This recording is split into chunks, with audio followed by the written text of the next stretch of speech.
Tennis,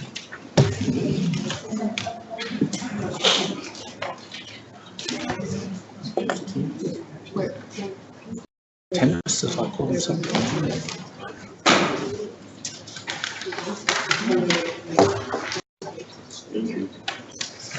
Planes.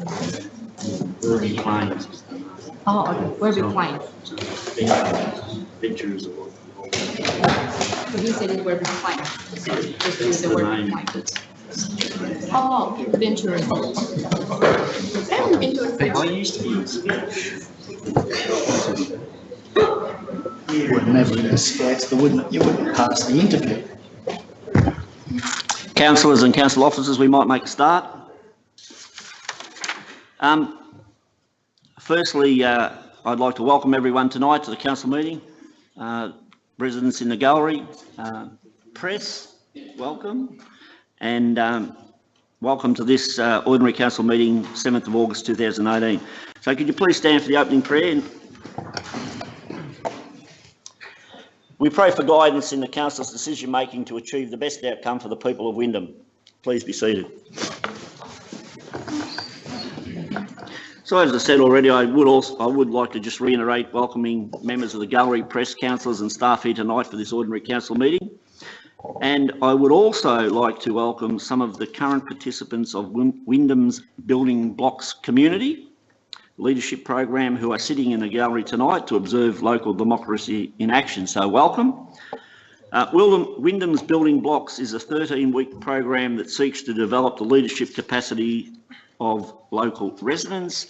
The program commenced as a pilot in 2014 and since that time more than 300 locals have undertaken and successfully completed the program, and many have gone on to do some great work in the community. As a council, we will continue to work with our residents to create a vibrant and resilient place to live and learn. And I understand that the group here tonight are attending the Parks and Open Space program. So welcome. I also believe that you are currently learning key community leadership skills and theory, as well as exploring opportunities to further enhance and support council and the wider community in developing Wyndham's parks and open spaces. So thank you for devoting your time in working with us, and we wish you all the best for your community leadership journey. And also, I'd like to acknowledge, although I haven't been in Scouts or that for quite some time. Yes, I was looking for uniforms, I apologise. So we also have in the gallery Werribee Plains Venturers. So welcome, and thank you for attending tonight. Councillors, item 2 on the agenda is apologies and requests for leave of absence. Mr Acting CEO. Mr Mayor, there are no apologies or requests for leave. Thank you, Mr Acting CEO. So we'll move straight on to item 3, declaration by councillors of disclosure of conflict of interest or conflicting personal interest in any items on the agenda tonight. Councillors, does anyone have any conflict of interest that they wish to declare? Councillor Marcus. Thank you, Mr Mayor. I have a conflict of interest in the confidential business, and that item is number 13.2. Thank you, Councillor Marcus. We'll note that. Councillors, I beg your pardon, Councillor McElhaney. Thank you, Mr Mayor. I have in the confidential business item 13.1, close association. So I will be declaring an interest. Thank you, Councillor McElhaney. Councillors, item 4 on the agenda is confirmation of minutes of previous meeting. And the motion is that the minutes of and I'll do them both together, that the minutes of the special council meeting held on Tuesday 26 June 2018 as prepared and circulated be confirmed, and the ordinary council meeting held on Tuesday 3rd July 2018 as prepared and circulated be confirmed. Councillors, can I have a move? Councillor McElhaney, second Councillor John Gibbons. Discussion, councillors? No discussion. I put it to the vote. All those in favour? The motion is carried. Item 5, deputations and presentations. So I'm actually speaking a little bit tonight. So with your indulgence, councillors, I'd like to make a few comments about Western Leisure Services. Western Leisure Services Aquatics and Recreation Award recipients. So the 18th Annual Aquatics and Recreation Victoria Industry Awards event was held on the 15th of June this year, which I attended, where 65 industry organisations and councils were represented, and a record 156 award nominations were received. The highlight of the evening being the prestigious announcement of the 2018 Outstanding Contribution Award and the induction of Aquatics and Recreation Victoria's 2 newest life members. So Western Leisure Services, the operators of Wyndham City's major leisure facilities, has again featured prominently in the awards, receiving statewide recognition again for their dedication to safety around water, receiving the Watch Around Water Facility of the Year award from four councils' Aquapulse facility for the 2nd year in a row. Western Leisure Services have implemented a range of strategies to promote as soon as families enter the centre. For example, upon arrival, children of different age groups receive different coloured wristbands which communicate to staff, including our lifeguards, the level of supervision which is required by the child's caregiver.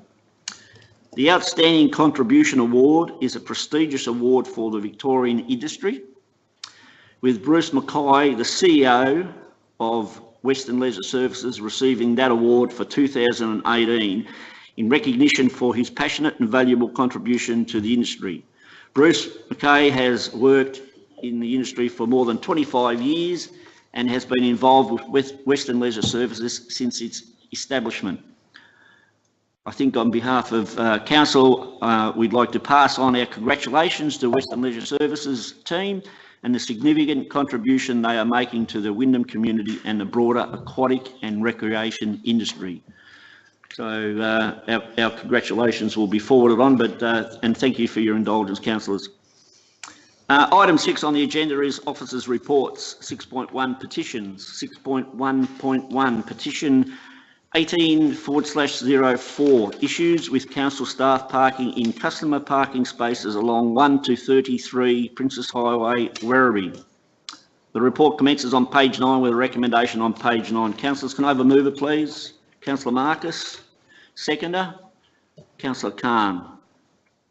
Any discussion, councillors? Remember, it's noting the report.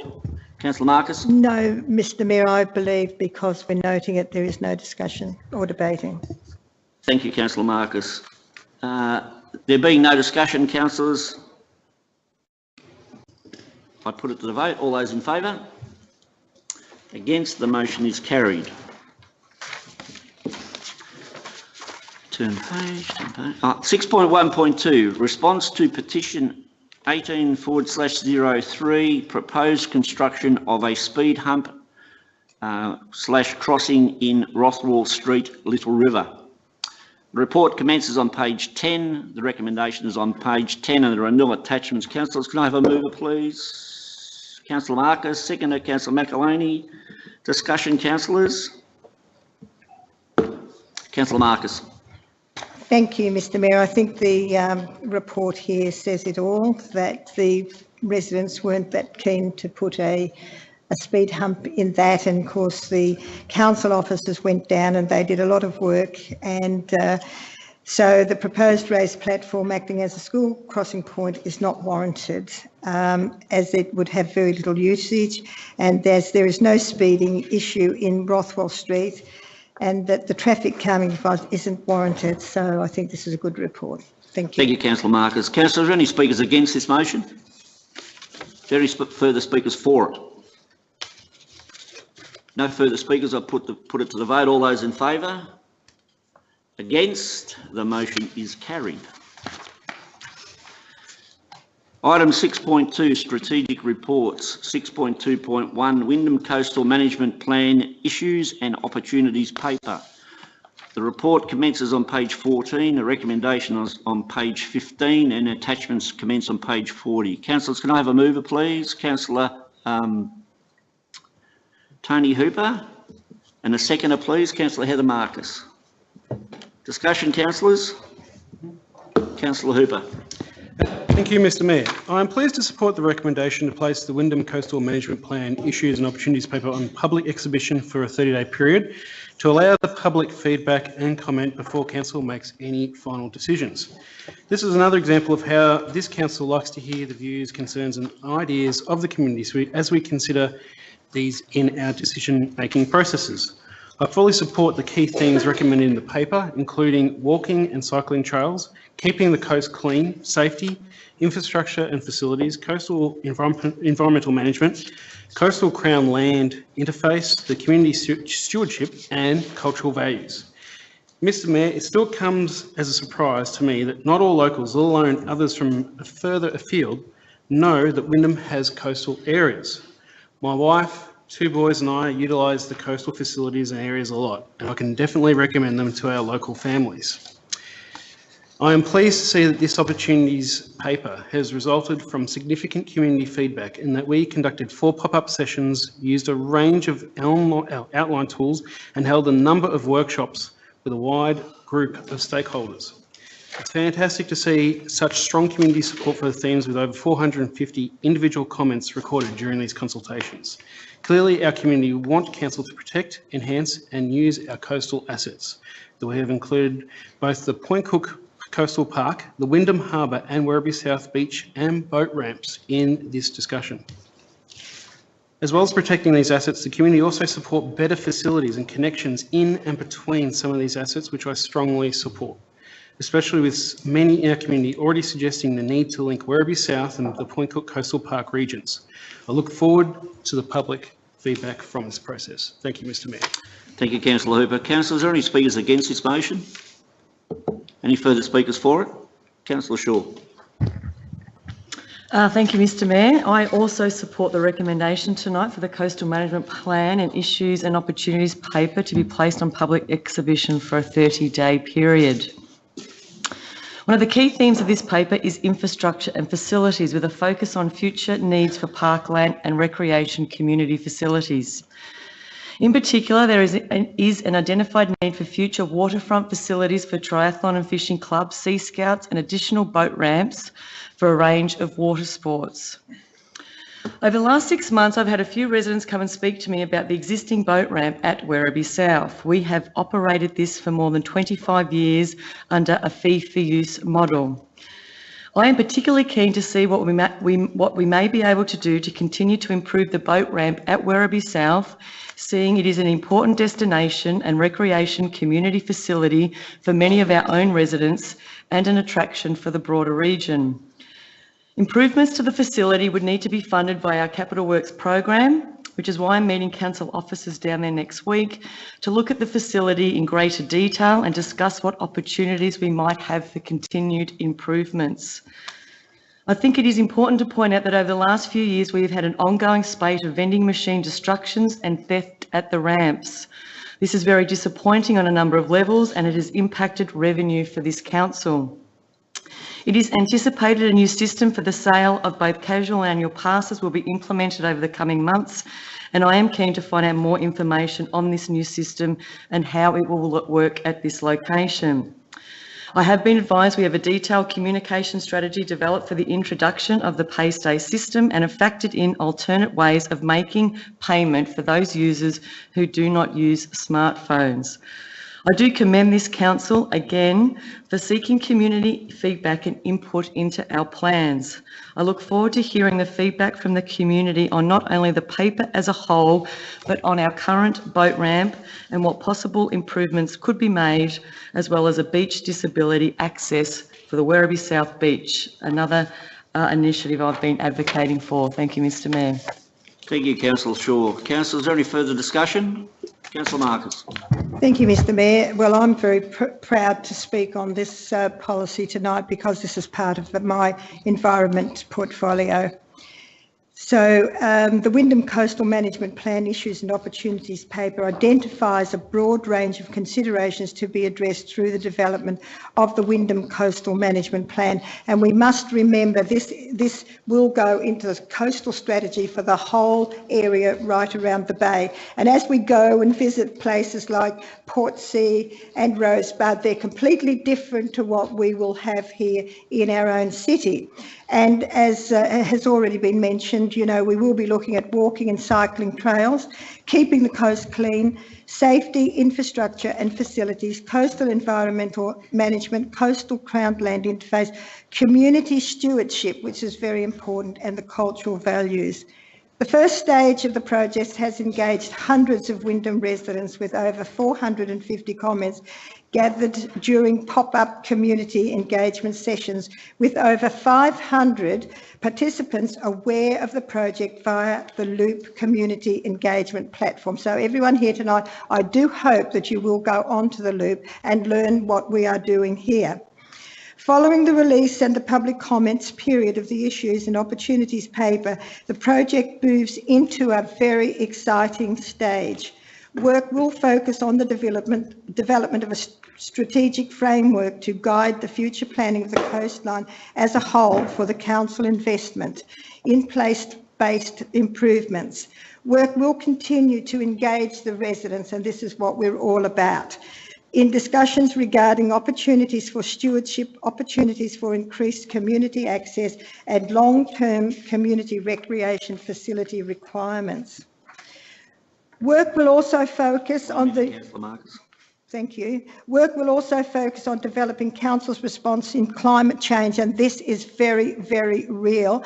And at the moment we have erosion at our boat sheds and we have sand built up, and they tell us this morning that Portsea has no sand whatsoever, and I think these are the issues that we need to look at. So regarding the future alignment of the Bay Trail, we'll continue to engage coastal communities, environmental groups, the Werribee South farmers, walking and cycling advocacy groups, DELP, the Point Cook Raft Base and Parks Victoria.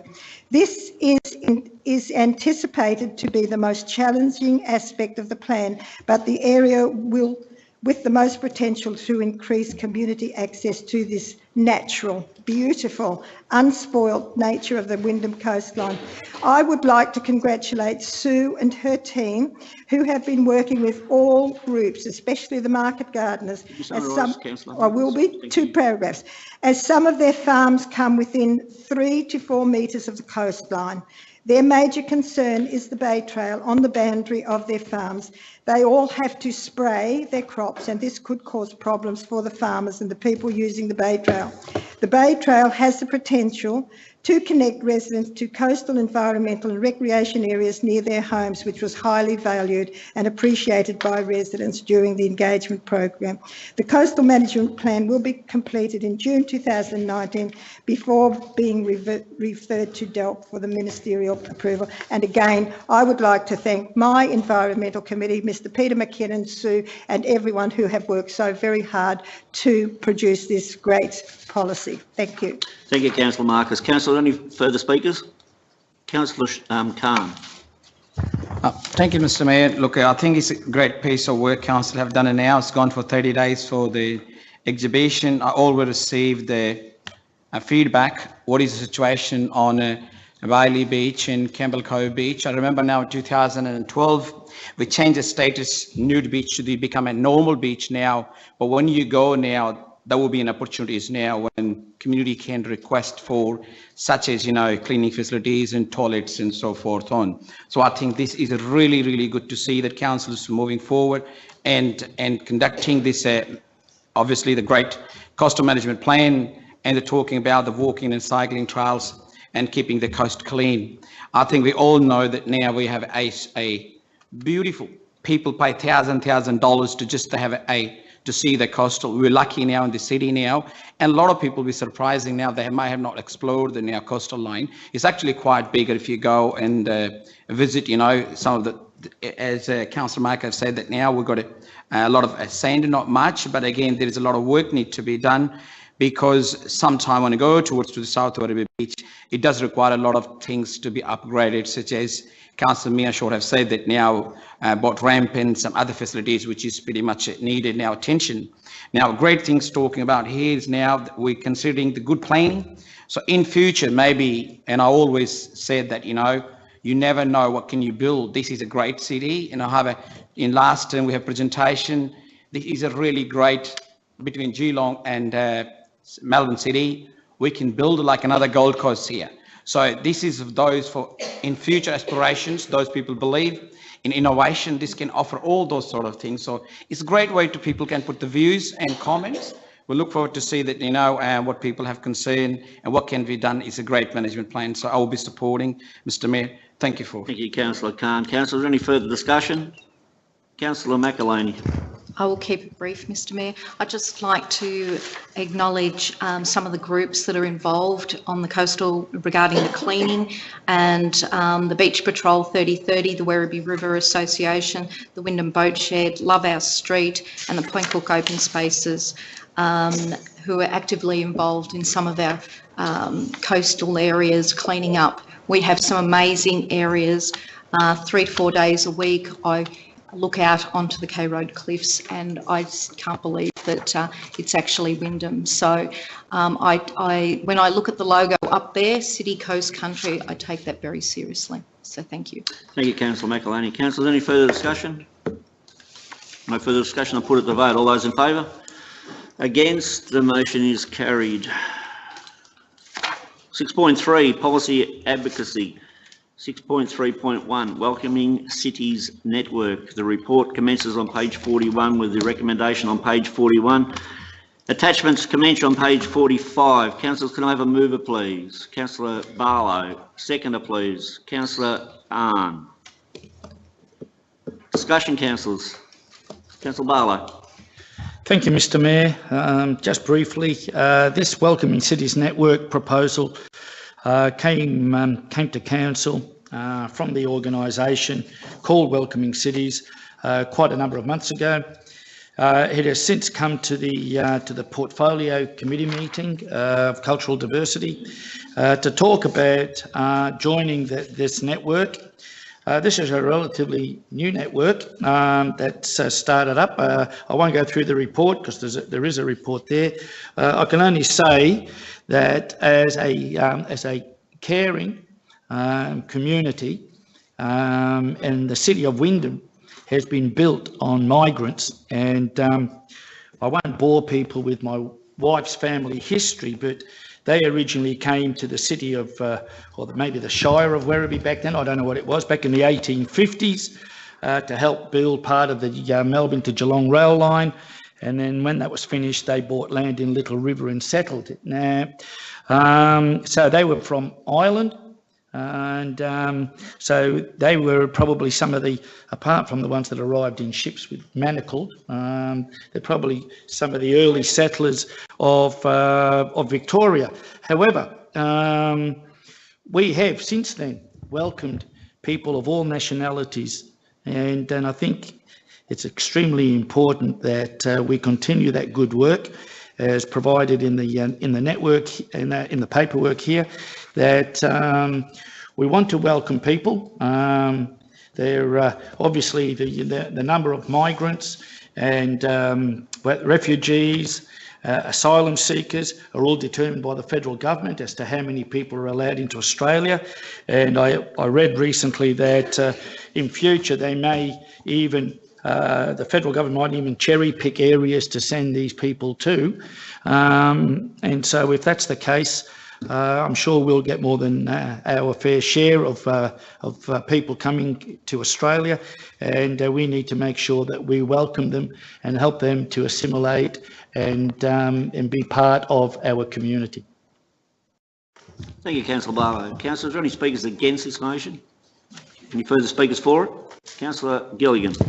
Thank you very much, Mr. Mayor. I just want to highlight this certainly vindicates the notice of motion that was placed early in this term in relation to the empowerment of citizenship for those in this community.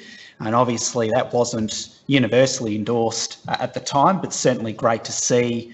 And I'm sure this will be universally endorsed by councillors today. But certainly a good important point in terms of the empowerment that is being built into this working document. So for that reason, I endorse it. Thank you. Thank you, Councillor Gilligan. Councillors, any further discussion? Councillor Marcus. Thank you. Yes, I endorse this, but I'm just wondering, you know, this is another policy. I believe this city has welcomed our different cultures here for years and years and years. And when I go into the schools, I just love it because I see every culture working together, supporting each other. And it's absolutely wonderful to see when you see the flags coming down from the roofs. And, you know, in some of these schools, they might have something like 150 different nationalities. But it's so beautiful to see the way all of our students work together. And I will give a plug for my debutante ball to see the different cultures we have doing an English type dance and working together. And I think this is something we should all treasure, that we will welcome all of our different cultures. We will love you all, and we hope that you will love us back and that we will all work together to make this city even better and welcoming absolutely everyone involved. Thank you, Councillor Marcus. Councillor, any further? Councillor Gonzalo. Thank you, Mr. Mayor. I welcome the move for Wyndham to be part of the Welcoming Cities network. We are already doing a lot of good things to welcome new residents, especially the migrants, into our city. I should know, I'm a migrant myself, and I have been a resident of Wyndham for 30 years. And over the years, I have seen the difference. I set up the migrant hub, and we welcome or supported more than 1,000 asylum seekers getting into our city. Now, being part of the Welcoming Cities Network means that we just don't say we're a welcoming city. We follow a standard. We look at, we learn from other councils that are implementing this, and we work with them to become more welcoming than we already are. So, Mr. Mayor, I welcome and support this. Thank you, Councillor Villanzalo. Councillors, any further discussion? No further discussion. I'll put it to vote. All those in favour? Against? The motion is carried. Item 6.4, Strategic and Town Planning. 6.4.1, Amendment C227, 1 Tower Road, Werribee, 2 Princess Highway. The report commences on page 73. The recommendation is on page 74 with no attachments. Councillors, can I have a mover, please? Councillor Gibbons, seconder. Councillor Barlow. Discussion, councillors. Yes. Councillor Shaw. Thank you, Mr. Mayor. I am not supporting this recommendation tonight. This is largely because I do not support the inclusion of this site within the Activity Centre Zone or ACZ1. I also do not support the limiting of the heritage overlay on this site. As such, I do not support the submission made to the Advisory Committee on the 26th to the 27th of July this year. As I have stated previously, I am concerned with the way the Activity Centre Zone interfaces with residential areas and have concerns about the amenity impacts, such as overshadowing this might create for adjoining residents and the impact to an already highly congested intersection. I do acknowledge the reduction in building height from 18.5 metres to 13.5 metres is an improvement for residents, but I think that the interface and potential overshadowing impacts on adjoining residents, and it needs to be further reviewed. I will also be asking that Vic Roads takes another look at the congested intersection at Princess Highway and Tower Road. I've been advocating for nearly 12 months for a review of the interfaces along the southern boundary of the Activity Centre Zone, and I'm pleased to hear this is now currently being prepared by officers. I look forward to the completion of this work so that Council can further consider officer advice. Thank you. Thank you, Councillor Shaw. Councillors, any speakers for this motion? Councillor Hooper. Thank you, Mr. Mayor. I note that Council is being asked to retrospectively approve the submission made by staff to the State Government's Advisory Committee held on the 26th and 27th of July. I agree with the view put forward by staff that the appropriate height is 13.5 metres and the concession from 18.5 is a fair one, as this complements the location and the density of the dwellings will be near railway and shopping. I note that Council officers engaged urban design and heritage experts to advise the Advisory Committee in its deliberations. I also note that the future development of the site is subject to planning permit and consideration of a range of planning policies and built form controls by this Council. Finally, Mr Mayor, I wanted to raise one issue that, while not technically linked to our decision tonight, is nevertheless an echo of what we've just heard from the objection. And this is that I believe Vic Roads will need to consider carefully the traffic movement and effective treatments for Princess Highway, especially with East Werribee Employment Precinct likely to come online in some future, who knows when. I would urge Council to also be on top of these traffic issues in the future, as we have been in the last few years. And if we can keep on top of that, then I think we can manage this effectively. Thank you, Mr Mayor. Thank you, Councillor Hooper. Councillor, are there any further speakers against the motion? Councillor Marcus. Thank you, Mr Mayor. I'm against this motion. I know that council officers have worked really, really hard with the state government, and sadly probably at the end of the day we'll have no choice and it will be rezoned. But I think we're losing all the heritage in this city. I would like to see this site put back into the heritage with the water tower, and I would like to just say that I still remember hearing our former Shire engineer, Mr John Nicol, wanting to do something with that water tower to make it a tourist attraction for this town. And I think, all right, we can still have this Southern Rural Water there, but I don't want to lose the two peppercorn trees. They do promise to retain the ones down the side of the fence, but again, the traffic doesn't probably really come into this, but today it took me 20 minutes to come 2 kilometres from my house to here, and I just think we have to be a little bit tougher on what we can develop and what we can't, because otherwise we're just going to be gridlocked. But as far as I'm concerned, please don't destroy the rest of the heritage that we've got in this city, and that's why I'll be voting against this amendment tonight. Thank you. Thank you, Councillor Marcus. Councillors, any speakers for this motion? Councillor Barlow. Yeah, thank you, Mr Mayor. Just a couple of things.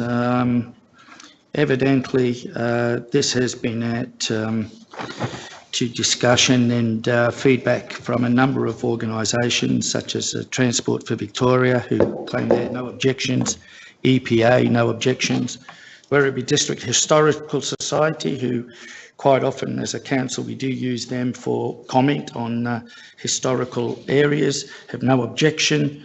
There were 3 local residents who had concerns, but I'd just like clarification because one of the concerns was about the loss of the impact of the water tower, but I believe that the water tower falls within the boundary of what's being kept by the organisation, because Southern Rural Water, not only are they keeping the offices there, but they're also keeping the water tower.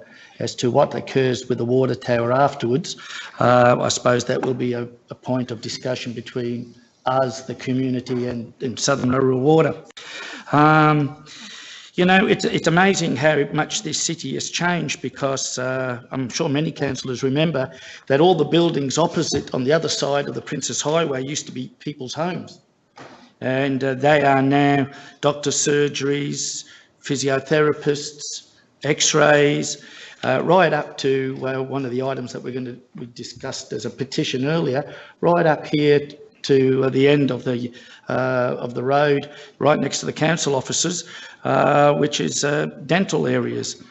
I also need to point out that on the southern side of the Princess Highway, going past the houses that are between Wattle Avenue and this facility, is not only housing, but it's open parkland.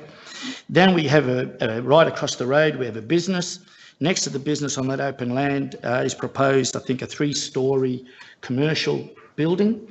And then further to the east, part of that land, I assume, is going to be part of the Australian Education Centre. So the whole framework of the Princess Highway is changing. And one day, and I don't know whether I'll live long enough to see it, but one day you'll drive down from Hoppers Crossing through into Werribee, and on both sides of the highway. It'll be either government departments, businesses, commercial, education facilities, the whole range. I think this is probably, and I take on board what councillors have said who are against this, but to be honest, it's very, very close to being a fait accompli for the whole length of the highway. And it'll be interesting as we go along. So, look, I support it. I think it's, if we say no, we're just probably delaying the inevitable. Thank you. Thank you, Councillor Barlow. Councillor, any further speakers for it? No? There being no further speakers, I put to the vote. All those in favour? Against? The motion is carried. Item 6.4.2, Werribee Township Regional Park. The report commences on page 80 with a recommendation on page 82. Attachments page 90, commence on page 95. Can I have a mover, please, councillors? Councillor Hooper, and a seconder, Councillor Khan. Discussion, councillors. Councillor Hooper. Thank you, Mr Mayor. I'd like to thank staff for a very detailed and balanced report they've put into the chamber tonight. As a councillor, I personally recognise the complexities around precinct structure plans and the need to cater for a growing population, including the provision for quality open spaces. I hear about these complexities not only from staff and others in government, but also local residents whose quality of life is often affected by the decisions others take. And so I'm more than happy to lend my voice to support staff in taking a strong line at an upcoming public hearing to protect the regional park, particularly because of the contribution it will make to our environment livability for local residents and visitors. I note that our proposed submission closely echoes many of the positions Council has previously taken. This means that the state government's current proposed boundary for the regional park is inconsistent with precinct structure planning and development contribution plans.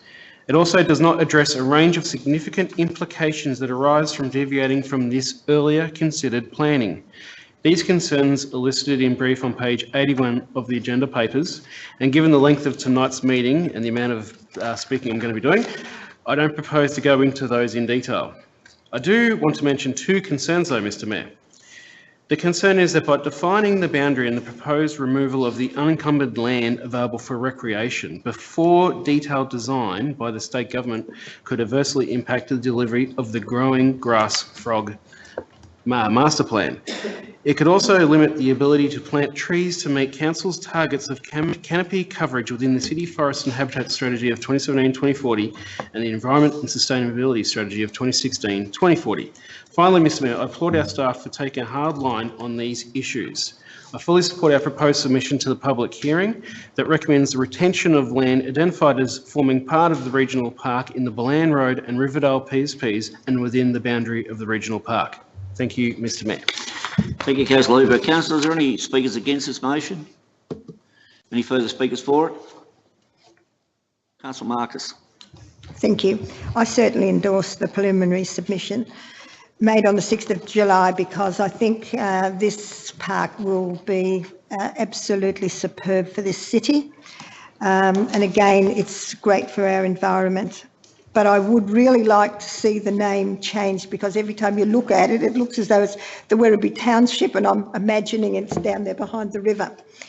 I think these parklands are certainly needed because as we all know that we are having smaller blocks, we are having high density of houses and the more developments are being released. And this is why we need these parks for our children to be able to go out, enjoy the nature of the growling grass frog. And I think the growling grass frog will certainly survive because they can travel across land, I know, because I come from a farm. And also to make sure that we have a lot of trees and habitat for our possums and for all of the other native animals that we have. Our streets are so congested and without these parks, our children certainly do not have anywhere to play.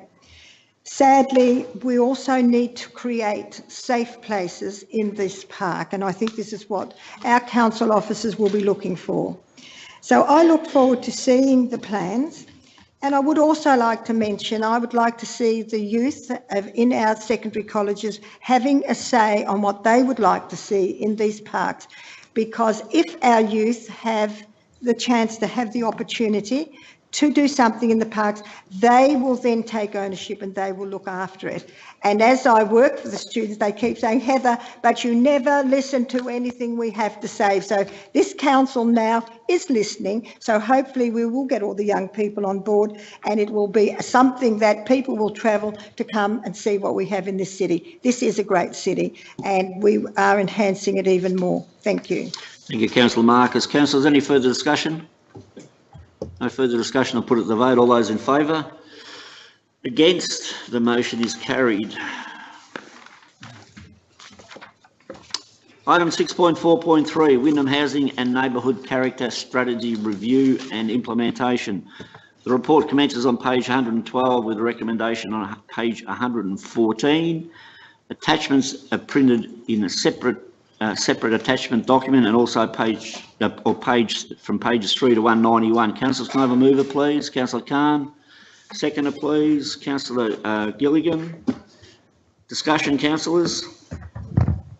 Councillor Khan. Thank you, Mr. Mayor. Look, I think this is a great document and it will allow a lot of people to understand what's going to happen in the city. It started this Wyndham Housing and Neighbourhood Character Strategy in 2015, 24th of August. And we have completed in 2017. So now it's pretty much in action. What is actually going to happen? There will be a number of zones going to be changed, and this is clearly outlined on page 112, which is residential growth zone would apply to substantial changes areas. Residential zone would apply to the incremental areas. In sort of layman language, we'll be allowing the more now that the high density development in the certain selected residential areas. So if people get a surprising why we're having now 4 stories in apartments and 2 to 3 stories, I think this document outline, you have to find out what area you're living in, and if you're living in an area which has been changes, zoning have been changed, you will see the changes, and that could be a bit of a pain in the neck, but I think we have to understand that now the infrastructure is important, and it's this document's outlined with the vision of 2040 of the Wyndham City Council's vision.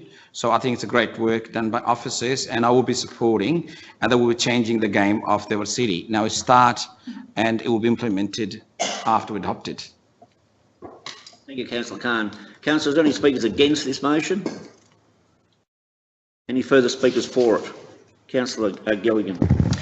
Thank you very much, Mr. Mayor.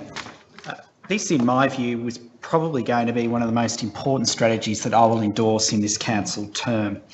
And one of the key aspects of this particular document is, quite rightly, the substantial reduction in substantial change zones in the city of Wyndham.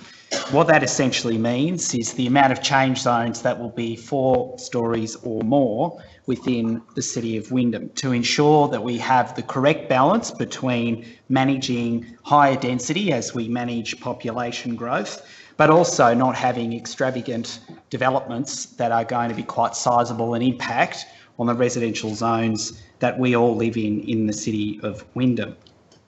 For me, the important part of this document, and indeed the consideration of the SGS economics report, has stated in no uncertain terms that this particular change should meet the population demand and when it comes to housing growth and housing stock by 2036.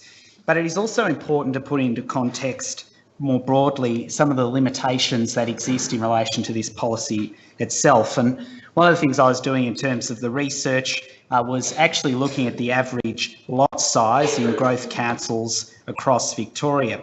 And it's very obvious that in a 20-year period, we're seeing, in the case of City of Wyndham, going from some 700 metres squared average lots to around 400 metres squared, which is obviously nearly half the size in about 20 years. And what we're obviously seeing in that context is a significant reduction of not only the land size, but in net terms, the reduction of the Aussie backyard.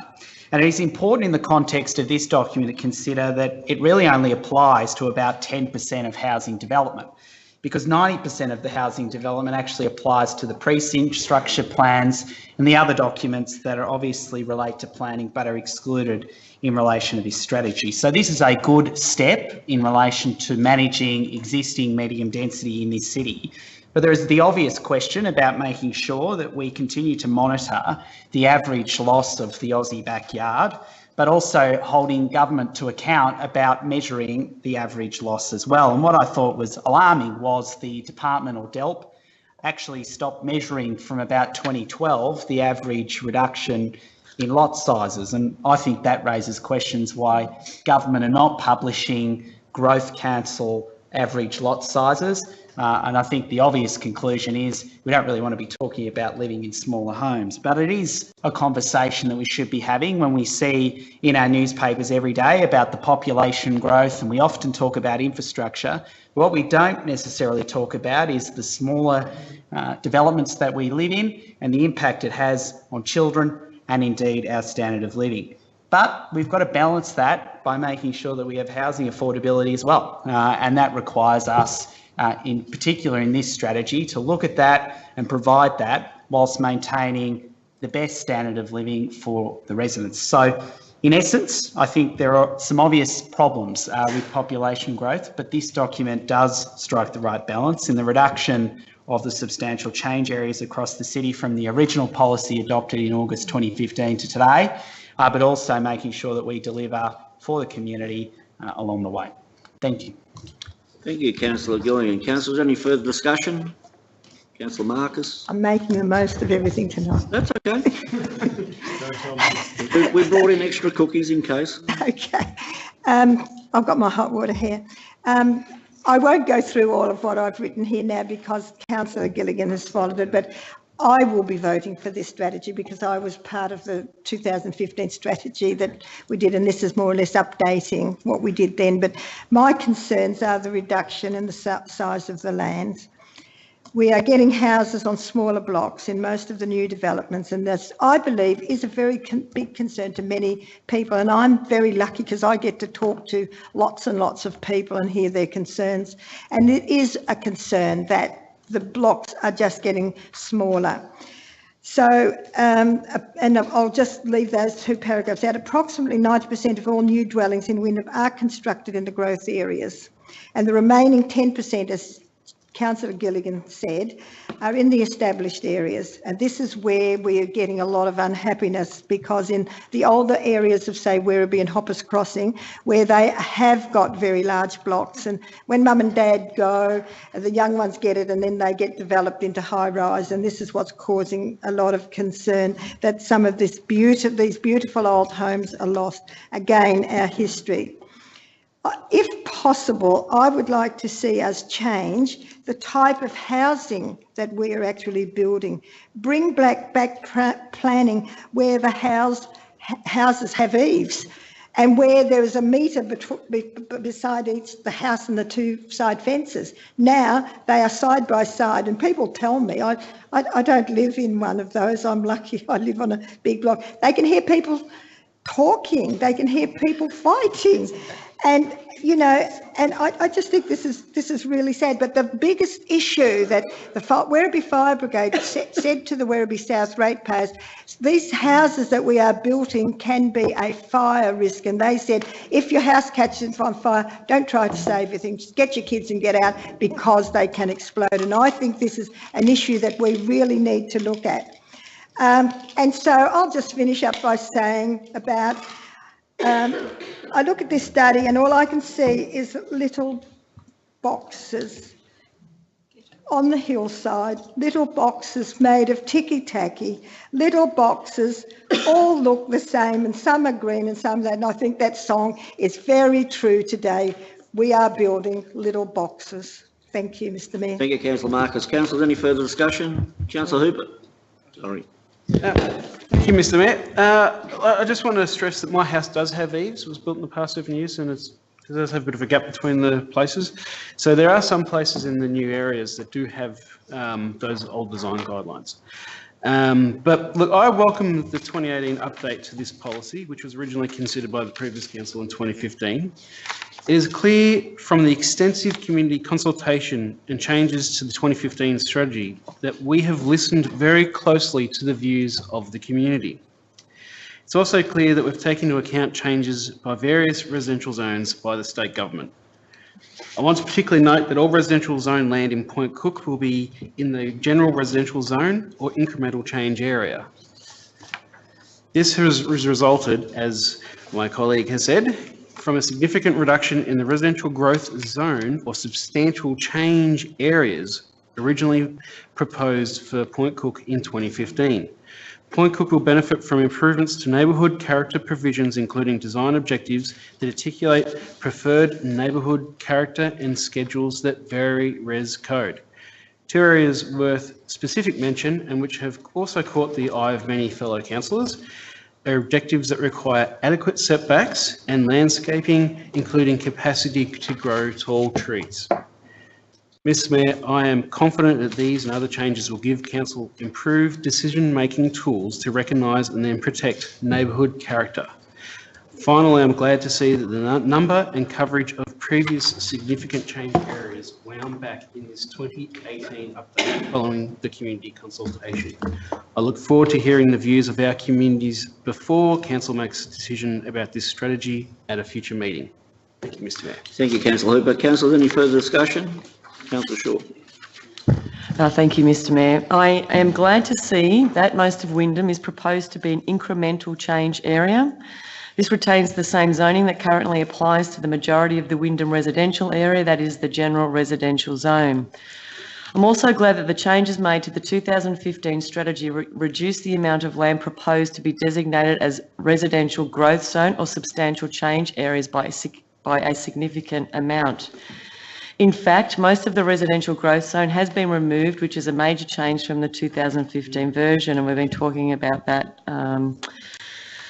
just now. Mr Mayor, you'll know that I've spoken many times in the chamber about developments and, in my view, impinge unfairly on the amenity of their neighbours through inadequate setbacks.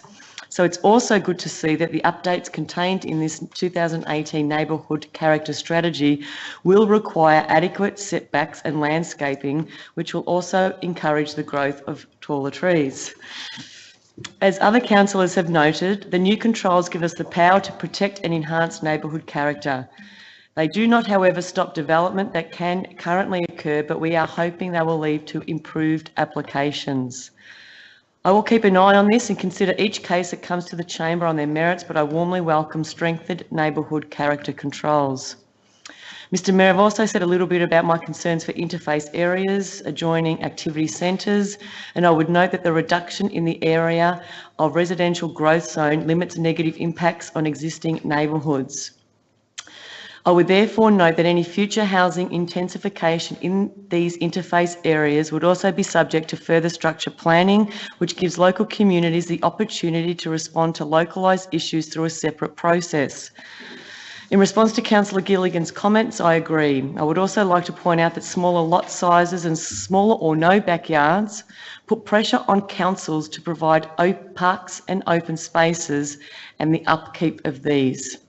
I encourage residents to make submissions once the Minister approves the exhibition of these controls prior to Council considering them at a future meeting. Thank you, Mr Mayor. I am pleased to support this recommendation. Thank you, Councillor Shaw. Councillors, any further discussion? No further discussion. I'll put it to the vote. All those in favour? Against? The motion is carried. Item 6.5, other reports. 6.5.1, proposed lease agreements for telecommunication facilities within the Wyndham municipality. Before I go any further, councillors, I must seek your indulgence. I got a little bit excited tonight. One of the things that I didn't do, and I need to rectify this, is I did not say welcome the country, and I need to do that. So my apologies. I did not do it. So before I go any further, I'd like to say in the spirit of reconciliation before we begin this meeting, and I did miss it, that I acknowledge the peoples of the Kulin Nation as the traditional owners of the land on which Wyndham is being built. We pay our respects to their elders, both past and present. And again, I do apologise for omitting that. So moving right along, 6.5.1, the report commences on page 127. The recommendations on page 129 and attachments page 133 to 139. Councillors, can I have a mover, please? Councillor Hooper. Seconder, Councillor McElhaney. Discussion, councillors. Councillor Hooper. Thank you again, Mr Mayor. I'm very pleased to see Council's new telecommunications facility policy applied for the first time to a group of proposed lease arrangements. This is particularly welcomed by me as I advocated strongly for the need for the policy as a way to provide more scrutiny to future lease agreements. As a growing area, we need telecommunications infrastructure to meet the personal, business and emergency service needs in Wyndham. No one would deny this need, including council. This is why we adopted the telecommunications facility policy as a consistent and transparent approach to requests from telecommunication companies to install telecommunication facilities on council-owned or managed land. Generally, telecommunications providers have a search ring where a new tower would resolve a black spot area with poor coverage and which there are usually complaints about. Within this search ring, the telecommunications providers are asked to examine all potential sites and preferably find co-location points, for example, Telstra on existing infrastructure with Vodafone. As part of Council's telecommunications facility policy, we also require that telecommunication providers to show us what the search ring is and what other locations they have examined and why these locations are not suitable.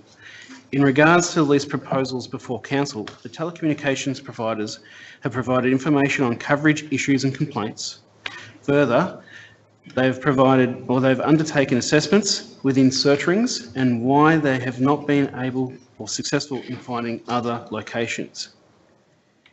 The information about where these other locations are and the outcome from their assessments and inquiries have also been provided by the telecommunications providers. And so, Mr Mayor, I'm pleased to support the recommendation to commence the process regarding these proposed leases and also hear public submissions at a future date. Thank you, Mr Mayor. Thank you, Councillor Hooper. Councillors, are there any speakers against this motion? Any further speakers for it? Councillor McElhaney. Thank you, Mr Mayor. I'd just like to concur with Councillor Hooper. Our telecommunications policy that came in early, or it was probably early 2017, with the framework is important. I believe these telecommunication towers will, once the public submissions come through and are installed, I'm extremely concerned with the frequent blackouts in our city, and that creates safety concerns, particularly for mobile networks that can't get through in an emergency. And I know that there are key areas in this municipality, so the sooner we have something installed, as our city grows, we're getting more frequent blackouts, and that really concerns me. So the sooner they're installed, the better. Thank you. Thank you, Councillor McElhaney. Councillors, any further discussion? No further. Councillor Arndt. Thanks, Mr. Mayor. Just a point of clarification. On page 131, number 5, financial implications, item A, rental consideration commencement. I assume there are some addresses got duplicated.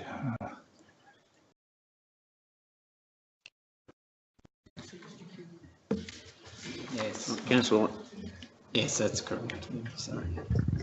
Thank you, Councillor Gillian. Councillor Arndt, I'll allow it. Normally we've entered debate, but Mr. Acting CEO. Yeah, through you, Mr. Mayor, there do appear to be addresses that have been repeated, so we'll correct that. Yeah, yes, yes, thank you. Thank you. Thank you, Councillor Arndt. Finished? Councillor Arndt? Yes? Yep. Councillors, any further discussion? Councillor Barlow. Yes, thank you, Mr. Mayor. I've been listening to the debate and I'm fully in favour of this, but there's a small anomaly I just want to raise in that we keep discussing about dropout areas or areas that don't pick up the system. having worked for a couple of communications companies in the long dark past of my history, some of these are not so much about areas that there are dropout zones. These are also areas where if there is a large amount of people who are using that particular type of phone in an area, there isn't enough accessibility to be able to be picked up and used elsewhere. So in times of emergency, I think a couple of years ago we had those storms coming through where some people were dying because of asthma attacks and things like that.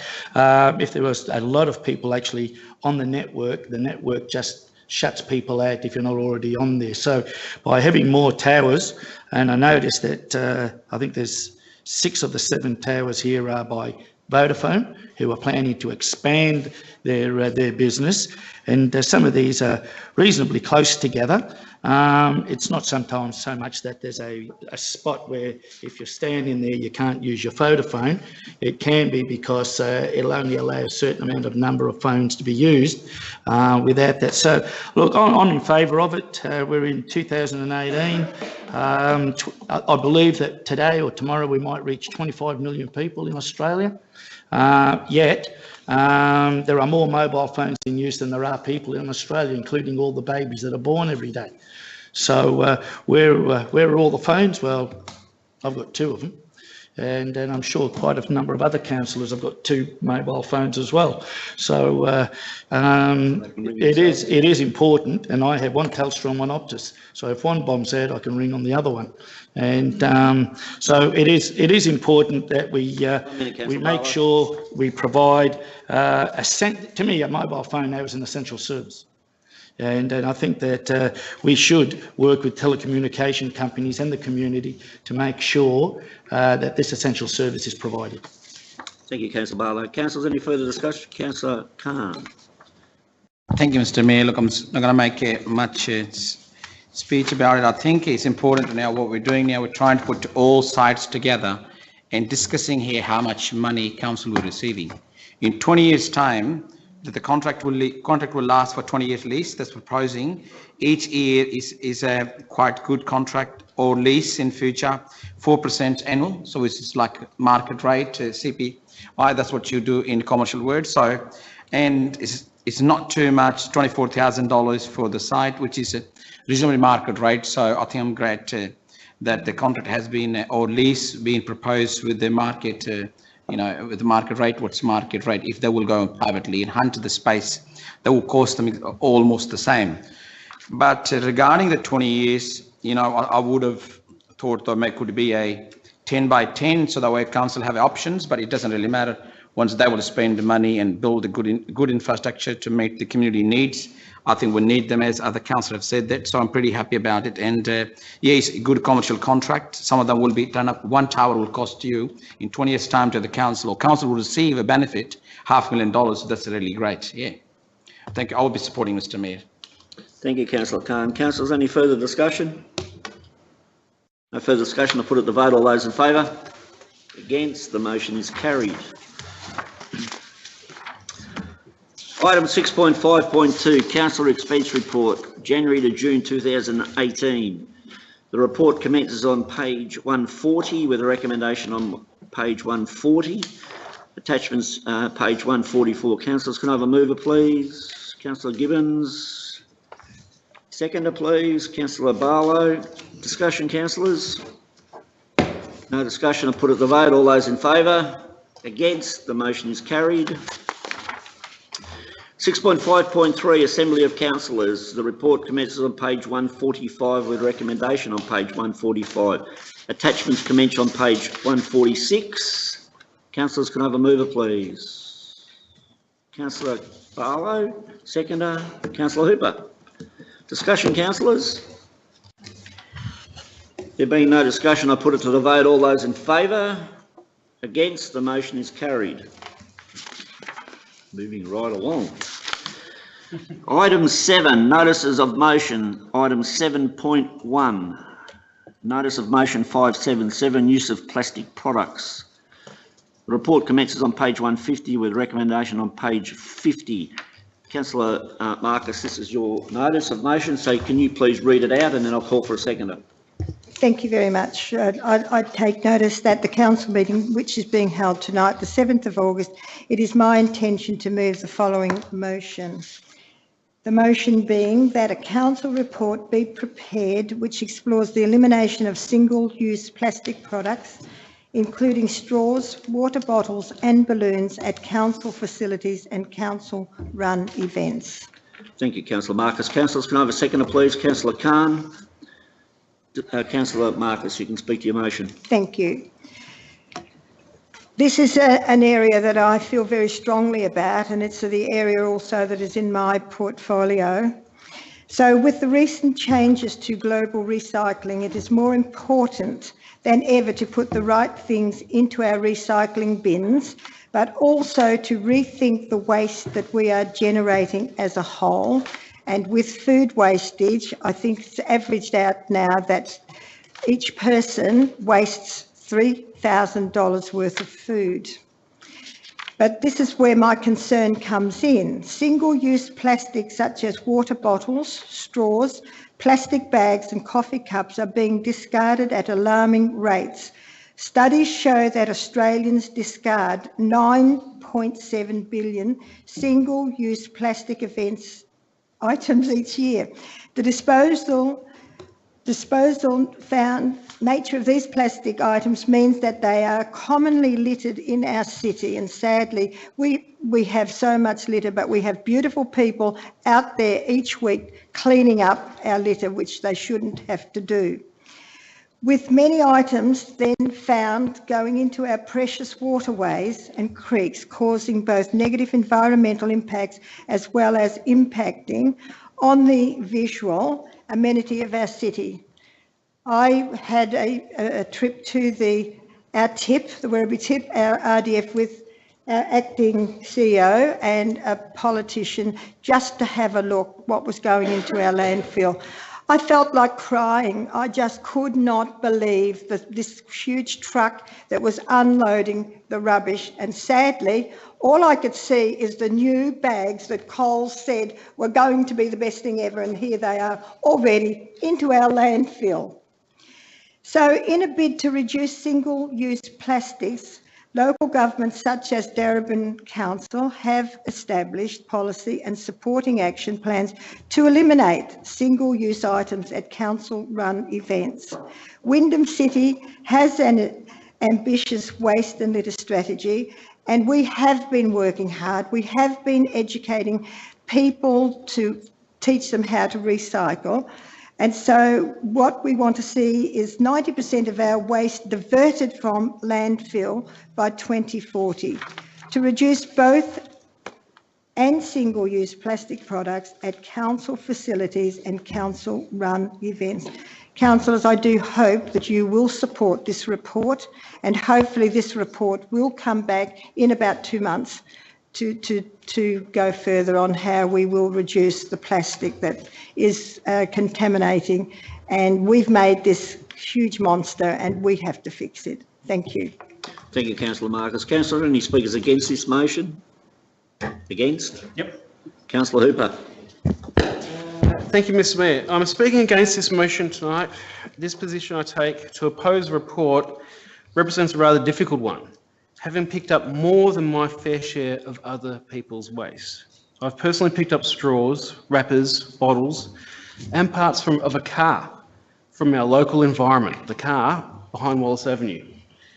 So I've no doubt, as I've personally seen it, that one-use plastics end up in our waterways, and a quick glance at the internet shows what is happening around the world and the damage that they do. Doing something to protect the environment is something I normally would support, but for one unintended consequence of where this report could lead. For an able-bodied person, the issues I touch on tonight could be quite alien, as the push for straw bans or other one-use plastics doesn't seem to take into account people with a disability. Wyndham's community does have a significant population of people living with a disability, as our recent NDIS Expo showed. Plastic straws serve a vital role in the daily lives of some people with physical disabilities, helping them with eating and drinking. They can also be used to help exercise the lungs. Some people with cerebral palsy, for example, need plastic straws. For those who have dexterity problems, holding a cup to the mouth can be impossible. Also, there are some with neurodevelopmental conditions that create a need for a specific method, a fixation on how to consume food and drink. Bottle or straw, these fixations can lead to challenging emotional and anxiety situations if they remain unsatisfied. Plastic straws are very important for disabled people because they are flexible, cheap, and at the moment, widely accessible. Alternatives such as metal or glass straws do not offer the same degree of flexibility, hygiene, or safety. Despite the existence of more environmentally friendly biodegradable straws, there are concerns that they can't be used for food above 40 degrees Celsius. Soup, coffee, tea, hot Milo, hot drinks in general go well above that. Connectability Australia Chief Executive David Carey said, "You can't leave straws with alternative materials in a drink for more than a few hours and expect them to be useful at all." I would hope science will come to the rescue on this issue, but it would be good if we could come at the rescue before we make a decision on banning plastic straws. I also want to touch on two pieces from our city's Disability Access and Inclusion Strategy. Okay, under the Victorian Local Government Act 1989, councils have a responsibility to improve the overall quality of life of people in the community and to ensure that services and facilities provided by the council are accessible and equitable, addressing issues such as discrimination, improving access and inclusion for all community members. We'll also use our statutory, and another part of this is we'll also use our statutory and regulatory roles to lead and influence improved access and inclusion for all community members. We will take a whole of council approach and reflect on our commitment. Councillor Hooper, please. Okay. Both of these paragraphs state we will be inclusive and welcoming. By adopting a ban on one-use plastics, especially straws, we'll then adopt a barrier to some in our community. I do, however, encourage the Environmental and Sustainability Committee to look at education programs that can be run locally to discourage plastic uses. Sorry. Perhaps encouraging stores and cafes to adopt straws on request. Thank you, Mr. Mayor. Councillor Hooper. Councillors, any speakers for the motion? Councillor Gilligan. Thank you very much, Mr. Mayor. I think it is important because that is obviously quite an awkward proposition by a councillor to be suggesting that because disabled people can't use straws that we should not consider supporting the motion. I do support the motion on the premise that it really does refer to a report to consider the scope of whether we actually do include straws or we don't. So it's important not to put political correctness in what some would argue to be quite a politically correct motion. Point of order. Point to the sleeve, that's not what I was looking at. Councillor Hooper. But on the premise... Make your point of order, please. Be good.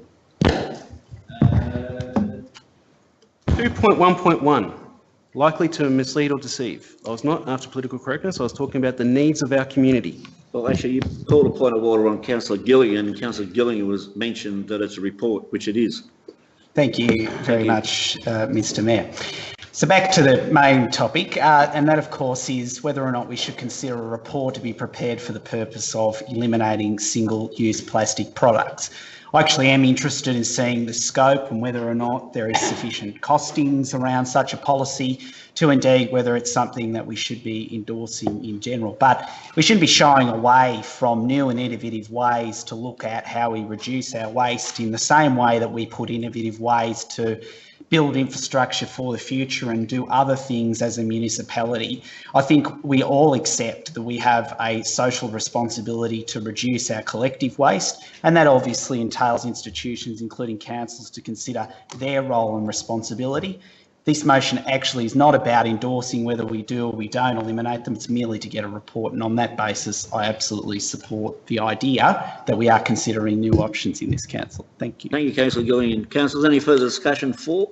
Councillor Shaw. Thank you, Mr. Mayor. I actually was not going to speak on this motion, but I am supporting the motion also because, like Councillor Gilligan, it is about preparing a report for this council to actually consider the possible elimination of single-use plastic products, and it's certainly not a decision that we have made as yet. But I do thank actually Councillor Hooper for bringing a slightly different perspective to this actual debate, and whether we agree with that or not, that is actually our role as councillors to do that and to think about things a little bit differently and outside the square. And certainly as we get the report and we consider it, Councillor Hooper, I will consider those comments that you have made tonight. Thank you. Thank you, Councillor Shaw. Councillors, any further discussion? Councillor Barlow. Thank you, Mr Mayor. I too will be supporting the motion, but I definitely take on board what Councillor Hooper is saying. And but rules and regulations are manifested all over Australia where there are clauses put in for whatever reason. For example, the smoking or the taking of marijuana or hemp was illegal, but under medical purposes, you were allowed to take it. And I think that no matter what direction, and there are other examples, there are people who don't have to put on a seatbelt because of issues of health and physical disabilities and things like that. There's other ways of doing it. But I think the point that was taken by Councillor Shaw as well is that there are people who have needs for whatever reason. That doesn't stop the report. But I think no matter where we go with this in the future, that if there's somebody of a disability that needs to be using straws or a plastic bottle at a council facility, I'm sure we can come up with a clause in there somewhere that will allow that person to do so because of that physical disability. So I take on board what you're saying, but I think we're a long way from not only accepting a report, but putting clauses into it. Soon it hasn't been written yet. Councillors, any further discussion? No further discussion. I put it to the... Oh, sorry, you do, Councillor Marcus, and thank you for reminding me. Seeing that someone spoke against it, you have the right of reply. Thank you. Thank you for giving me the opportunity to sum up. I would just like to add that I have watched War on Waste intently, and there was a little girl, I think she might be in Queensland, who has taken on the no straw policy. And last week they showed a school who had to collect the rubbish for a full week, and all of those kids have now looked at the use of straws. And I take on what Councillor Hooper has said, and I'm quite sure something will be invented to help and support those people. But I would just hope that we could move forward, because if we don't do something about our waste and litter, our environment will be lost. And I want to hurry home tonight to see the final episode of War on Waste, and it is something that we really certainly do need to address in this city. And I hope that when the report comes back, we can talk about what can be implemented and what cannot be implemented. But as far as I'm concerned, Mr Coles has done the wrong thing again today. So if you go in and you buy $30 worth of gifts, they give you these fiddly little stupid toys, which are all plastic. So what's it said on War on Waste? We have the final say. We should dictate to all the supermarkets what they're selling and what they're not selling, because at the moment, please everybody, it is a serious issue. It's one of the biggest issues facing the world, and we all need to work together to make sure that we reduce our war on waste so that it doesn't go into the landfills. Thank you. I thought the show was a load of rubbish myself. Just joking, sorry. Couldn't resist. Councillors, any further discussion? No further discussion. I put it to the vote. All those in favour? Against? The motion is carried.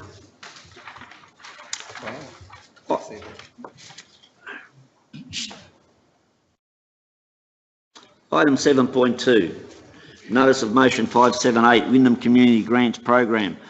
The report commences on page 151 with recommendation on page 153. Councillor Gilligan, seeing you move this notice of motion, would you like to read the motion, please? Mr Mayor, I'll take it as read. As read. Can I have a seconder, please? Councillor Marcus. Councillor Gilligan. Thank you very much, Mr Mayor. This particular notice of motion has quite a substantive section to it in relation to the establishment of a community grants program evaluation panel under the authority of council. Within that document, it sets out very clear and specific provisions around the scope of that particular committee, the objectives, in relation to the approximately $1.65 million Wyndham Community Grants Program that is ran annually. The intent, as I've outlined in the rationale, is to ensure that we have the correct balance of increasing engagement and awareness of councillors versus the current policy where, for example, half of all available grant streams are determined entirely through council officers in the grant process via delegation to the CEO. This particular change will ensure that we have, as I've indicated, greater awareness around each of the rounds that exist within the community. It also ensures that councillors are participating in the events that end up getting funded and the $1.65 million per annum community grants program. And in some respects, this has evolved out of a view that there is clearly, in my view, very limited visibility around the particular projects that are funded versus the actual engagement of councillors within them. And I think that is in large part due to the significant arm's length process in place around councillors not being entirely privy to the exact projects other than when we get a report to essentially examine and in some instances endorse them where there is a council depending on which grant stream they are funded in. There are very clear provisions around conflict of interest.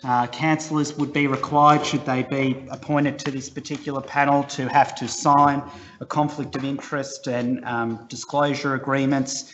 That is robust. It's in accordance with a number of councils that have very similar council officer engagement. It would enable a conversation of councillors to be part of that panel.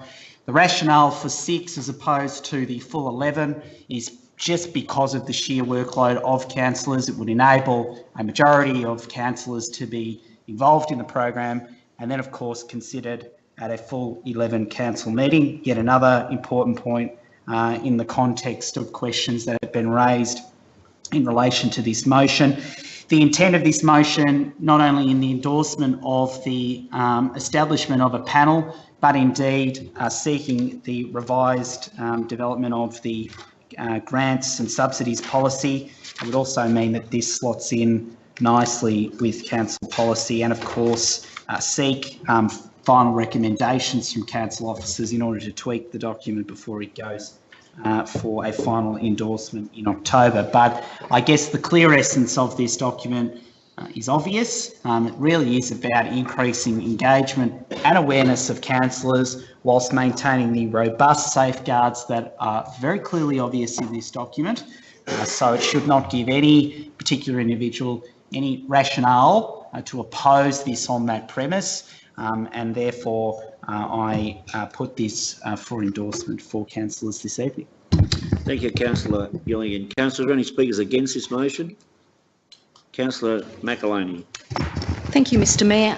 Next month marks the commencement of the 4th year since the adoption of the grants program. Hence, a more comprehensive review is being currently planned. This will include the consideration of an assessment and an evaluation process and the role of councillors, where they fit in the process and how they, or part of the review is where they fit in and how some of the discussion that Councillor Gilligan has stated. So therefore, I'm just wondering why we've got this notice of motion tonight when we're going to be doing it next month anyway, and it'll be an opportunity to put feedback in at that point. Thank you. Thank you, Councillor McAloney. Councillors, are there any further speakers for the motion? Councillor Shaw. Thank you, Mr Mayor. I will be very brief in speaking in favour of this notice of motion, and I take Councillor McElhaney's point, but I would say that clearly this is good timing in relation to that review, and what is ever discussed tonight and the decision that's actually made from this council obviously will feed into that, not only that review, but whatever the decision is actually made in terms of the way forward for this program. But I support the intention of the motion only to increase councillor understanding of community grant applications and projects, but also to harness some of the perspectives and knowledge that councillors may have to provide advice and context during the consideration of applications. Councillors represent our community and its residents, and we need to be more involved in this very important community program. I note that officers will make their final recommendations based not only discussions of the panel, but also on their assessment of applications against guidelines and other relevant council policies. However, I will be asking that all councillors have the same information given to them as that of the panel and can discuss and make recommendations to the panel as part of a more transparent and engaging process for councillors. I believe what is outlined in the notice of motion provides the appropriate level of checks and balances to ensure that decisions are fully informed. The final step of officer recommendations being considered in an open public meeting by all councillors is appropriate. Finally, Mr Mayor, I did want to use this opportunity to flag the fact that I will be raising the possibility of having family-friendly small grants available for sporting clubs in the future with my councillor colleagues and council staff. Thank you, Mr Mayor. Thank you, Councillor Shaw. Councillors, any speakers against the motion? Any further speakers for it? Against? Sorry, Councillor Hooper. Thank you, Mr Mayor. Community grants play a very important role in supporting and strengthening our community. I'm keen to ensure that we're at the forefront of best practices as a council and that we are also achieving best outcomes for our community through the program. I'm aware that the current community grants program was adopted in September 2014, built from a major review of the evidence of the time. Since that time, minor adjustments have been made each year as part of a continuous improvement approach. I moved the motion, and Councillor Gibbons seconded it, that endorsed the latest amendments at Council at the meeting in October 2017. This was on the understanding that in accordance with the policy, a full independent review is to be undertaken every 4th year, as Councillor McElhaney has touched on. This independent review is due to commence next month in September this year. I understand planning is already underway for this. The role of councillors in assessment and the evaluation process can be considered as part of this existing review framework. Any amendment to the current policy... Councillor Gilligan. Statements that will or are likely to mislead in relation to this debate. Councillor Hooper has pointed out that this process would commence in September 2018. That is false and is misleading, and I will state the facts as to why. The project brief in relation to an independent evaluation will occur in September 2018. The engagement of that so-called independent assessor you referred to will not occur until at least October 2018. The review process will not occur until February 2019. The review findings will not be available till March 2019. The revised program will not be available till May 2019. And that is why this motion is put this evening and not in a year's time. Thank you, Councillor Gilligan. You continue on, Councillor Hooper. So, am I correct or not that the You're process incorrect. is beginning? Well, okay, the independent review is due to start in some form in September this year, which is what I was saying. I understand planning is already underway. Planning is already underway. You already have a schedule of work there, buddy, so it's already underway. That's exactly what I said. Councillor Hooper, move on, please. The role of councillors in the assessment and the evaluation process can be considered as part of this existing review. Any amendment to the current policy and/or changes to the assessment and evaluation process at this time, as is this proposal that's before us right now, will preempt the outcomes of that review process. This issue would be more effectively considered within the broader context of the future of the whole program in a holistic approach. Thank you, Mr. Mayor. Thank you, Councillor Hooper. Councillors, are there any speakers for this motion? For. Yes, Councillor Marcus, sorry. I'll just be really, really brief. I was on the council, as was, I think, Councillor McAloney, when a councillor representative was on this panel when we were deciding on the grants. I thought it worked extremely well. I thought we had a lot more feeling towards the grants that were going out. So I really support, I think it's very timely that this motion has been put forward, and I would certainly like to make sure that we have more input into the grants that are given to all of the small grant people and any other grants that we put out. So thank you, Councillor Gilligan, for putting forward this motion tonight. Councillors, any further speakers against? Councillor Barlow. Thank you, Mr. Mayor. I concur with what was said before about this process has already been put into place by the council officers, and we were all aware that there's going to be a review. So why we need a motion to say that this is a particular view, because the review, so that the community understand this, these reports come to us on an quite often basis. They actually come to a briefing where we discuss things. We then send the council officers away to either start to implement a full report or to make changes to the report. Then it will come to council, and then we vote on it after we've had roundtable discussions that sometimes can go on for up to half an hour. So everybody gets the opportunity as a councillor to have input, and we don't need a notice of motion to do that because it's already in place. The thing that concerns me is that as councillors, if there are councillors go on this, is that we'll be given all of the applications in advance. And I take note on page 153 where it says councillors must declare a conflict of interest. But you can declare a conflict of interest because there are particular reasons as to why you have to do that.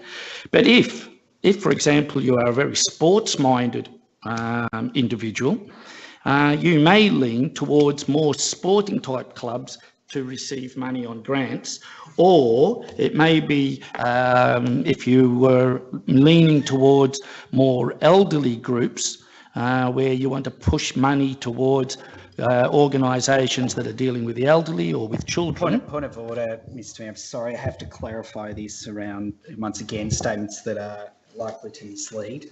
Councillors on this panel, as clearly outlined in this policy, will not be providing recommendations. Those recommendations will be for council officers and will be endorsed in the chamber in the same way the current policy is. So there's actually no change to councillors voting on these matters. So it is important to highlight that.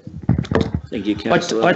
I take that point on board, Councillor Mr. Mayor. Barlow. If councillors aren't going to have any say into this new proposal as to where the grants should go to, I don't understand then why we need 6 councillors on the committee, because you can, what's the point of having a say if an independent review or the council officers or the independent people actually going to go away and give the money to what they see fit. So me sitting there saying, I think sporting groups should get this money because equipment's expensive and whatever.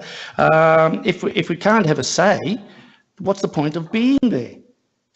We've got enough meetings to go to without half of us actually showing up at a meeting that, from what Councillor Gilligan's just said, the review and the decisions are going to be made by council officers, just as they are now. So I think I'll be voting against this because it's an irrelevance.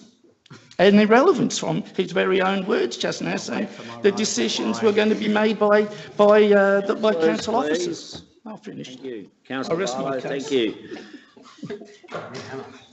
The war on waste is not looking good, Councillor Marcus. We're going to have war on committees. Can I go, please? I can't stop you leaving, Councillor Marcus, but... I really want to see war on waste. Okay, well, please, Councillor Marcus, don't get wasted. I view Councillors, are there any further speakers for this motion? Councillor Khan. Thank you, Mr. Mayor. Look, I would like to say I'll be supporting this notice of motion because it has merits. And as Councillor Josh Cooligan have said, there will be 6 councillors on the panel. So actually, the actual work's going to be done. The reason why I'm supporting it, still it doesn't change the entire process, in my view, because work will be done by officers. What is actually provided as a transparency and with more insight, and having a council sitting on a panel, having 6 which we can choose if that motion go ahead with it, from each ward 2 can be nominated. It will be in options anyway. We can further more explore. It's a total 6 councillors will be requesting going on a panel. So I think it's a great combination of having a 6. We have 3 wards, so it could be done as a 2-2-2. I'm not saying this suggestion should be adopted, but there was a possibility. Now, having that, if the officers will put in a proposals, what grant should be granted, I think having a councillor sitting on it, providing more insight and having a say, this is what we're supposed to be doing in this council. That's what will probably get elected us. If they put in good proposals, I've seen that in the past, the proposals gone knocked back. For example, someone's asking for extra money for homeless, and there's many anyway grants have been knocked back. And community is, I know it's always been hard to please community, but sometimes community would like to see that, their representative can actually meet the needs and requirements what they providing it. Now, I'm happy about that. Why I'm supporting it, because it's also allow us as a fair share. I think we should be monitoring what council officers are doing. I'm not saying it, that they are doing a good job. Whoa. And we'll have a supporting Point of order, Mr. Mayor. That's an operational issue. We don't monitor what council officers do. There is a CEO. I would state item 2.1.1, statements that were likely to mislead or deceive a person. People would be misled if they think that councillors actually monitor staff. You're correct, which is an Councillor absolute Barlow. no. We don't monitor council staff. That's up to Councillor Khan. I haven't finished yet.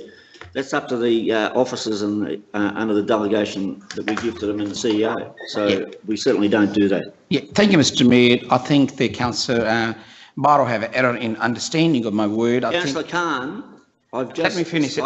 Councillor Khan... I'm withdrawing my word, but I'm explaining what that means by monitoring. Then just be careful what you say. Yeah, thank you, Mr. Mayor. I think what I mean to say, we can support them, we can assist them, rather than our saying the monitoring means assisting it here and supporting. How can we support them? I think it's particularly is saying that, if we work, we assist them because the grant hasn't come to the chamber, and we can work with them if the projects are they're really doing good projects. I doesn't mean to say that they're doing the wrong things, and I'll be supporting it. So we'll look forward to see that. It's a great motion. I'll be supporting it. Thank you, Councillor Khan. Okay, so are there any other speakers against? Any other speakers at all? I can't remember who hasn't spoken. I get my right for. I haven't got to that yet, Councillor Gilligan. I did remember that. Oh, I'm glad. I haven't, yeah, but I couldn't just remember. So, thank God for, small mercies. Councillor Gilligan, seeing that there was speakers against, you do have the right to reply. Thank you very much, Mr. Mayor. I indeed wish to pick up the points that Councillor Barlow has made, because I think this sums up exactly why this should be endorsed. On one half of the equation, Councillor Barlow outlined his significant concerns that councillors would have significant influence in the outcomes of an evaluation panel, quoting an example of a sports person having significant influence over a sporting grant, and then finished on the point that this committee actually will not have anything other than oversight with conversations of grants and seek the recommendations of council officers to engage and be part of the process. We're not having both. Point of order, Mr. Mayor. Section, Councillor Barlow. Yeah, point 2.1.1 again. The reason I changed... What does that say, Councillor Barlow? Oh, I'm sorry. A statement that will or likely to mislead or deceive a person. If you have a look at the... obviously, this has been streamed.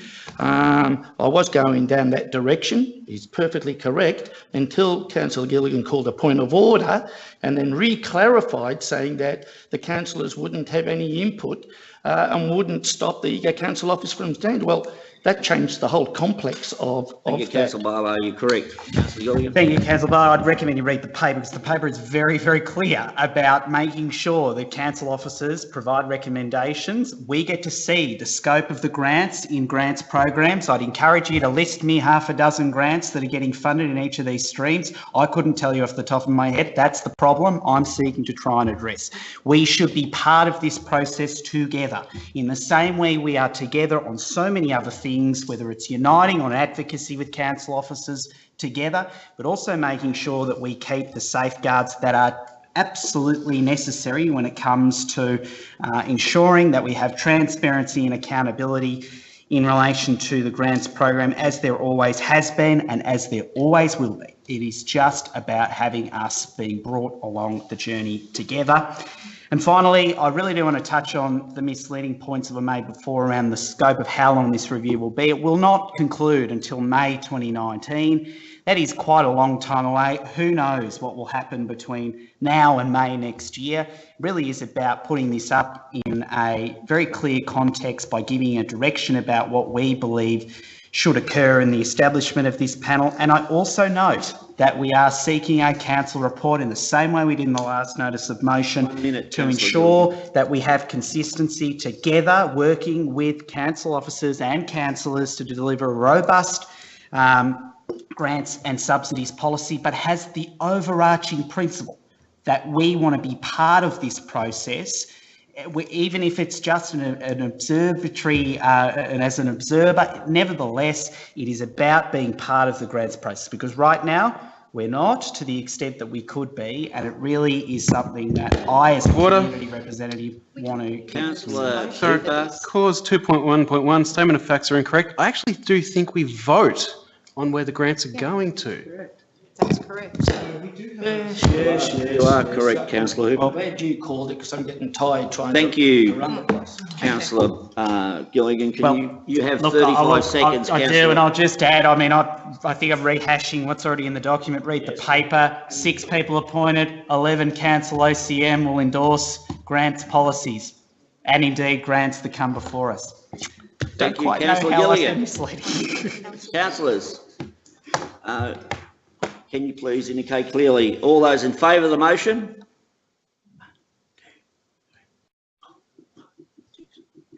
All those against? Motion's carried. Mr. Mayor, can I have point of order? A point of division? Division. Point of division? Point of reason. Calling for a division. You had me confused then. It has been a long night, Councillor Khan. God help me. All councillors, please indicate clearly. All those in favour. In favour. So Councillor Gilligan, Councillor Villa-Gonzalo, Councillor Shaw, Councillor Marcus, Councillor Arndt, Councillor Khan. Against. Councillor Gibbons, Councillor McAloney, Councillor Barlow, Councillor Maynard and Councillor Hooper. Thank you. Councillor Marcus, 20 to 9. I know. Item 7.3, notice of motion 579, amendment to 2018 council meeting dates. The report commences at page 154. Recommendation on page 154. Councillor Gilligan, do you wish to do the same as before? Take it as read? That's correct. Thank you, Councillor Gilligan. A seconder, please. Councillor Khan. Councillor Gilligan. Thank you very much, Mr. Mayor. This is an administrative motion of sorts. It's designed to alter the currently endorsed 2018 council meeting dates. And he's done so on the basis of new information that some councillors may be seeking to contest in the Victorian state election. And I'll refer to an MAV policy position that states in no uncertain terms that the perception of the politicisation of local government resulting from councillors running in office, state or federal, remains a contentious issue. And it is important to make sure that councillors in that process consider taking leave, particularly when the writs are issued, to, of course, the close of voting. The proposal here tonight is to essentially amend the current statutory meeting to enable any and all councillors who intend to nominate for public office for the state election, and if there is a federal election, of course, during that period, that would also apply, to ensure that all councillors participate in the statutory meeting.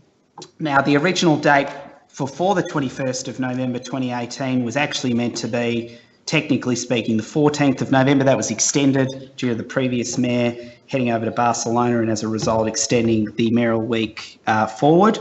And that meant that the difficulty in changing it backwards to be at the point of writs would also impact on the sitting councillor by essentially cutting that mayoral year from 52 weeks to 51.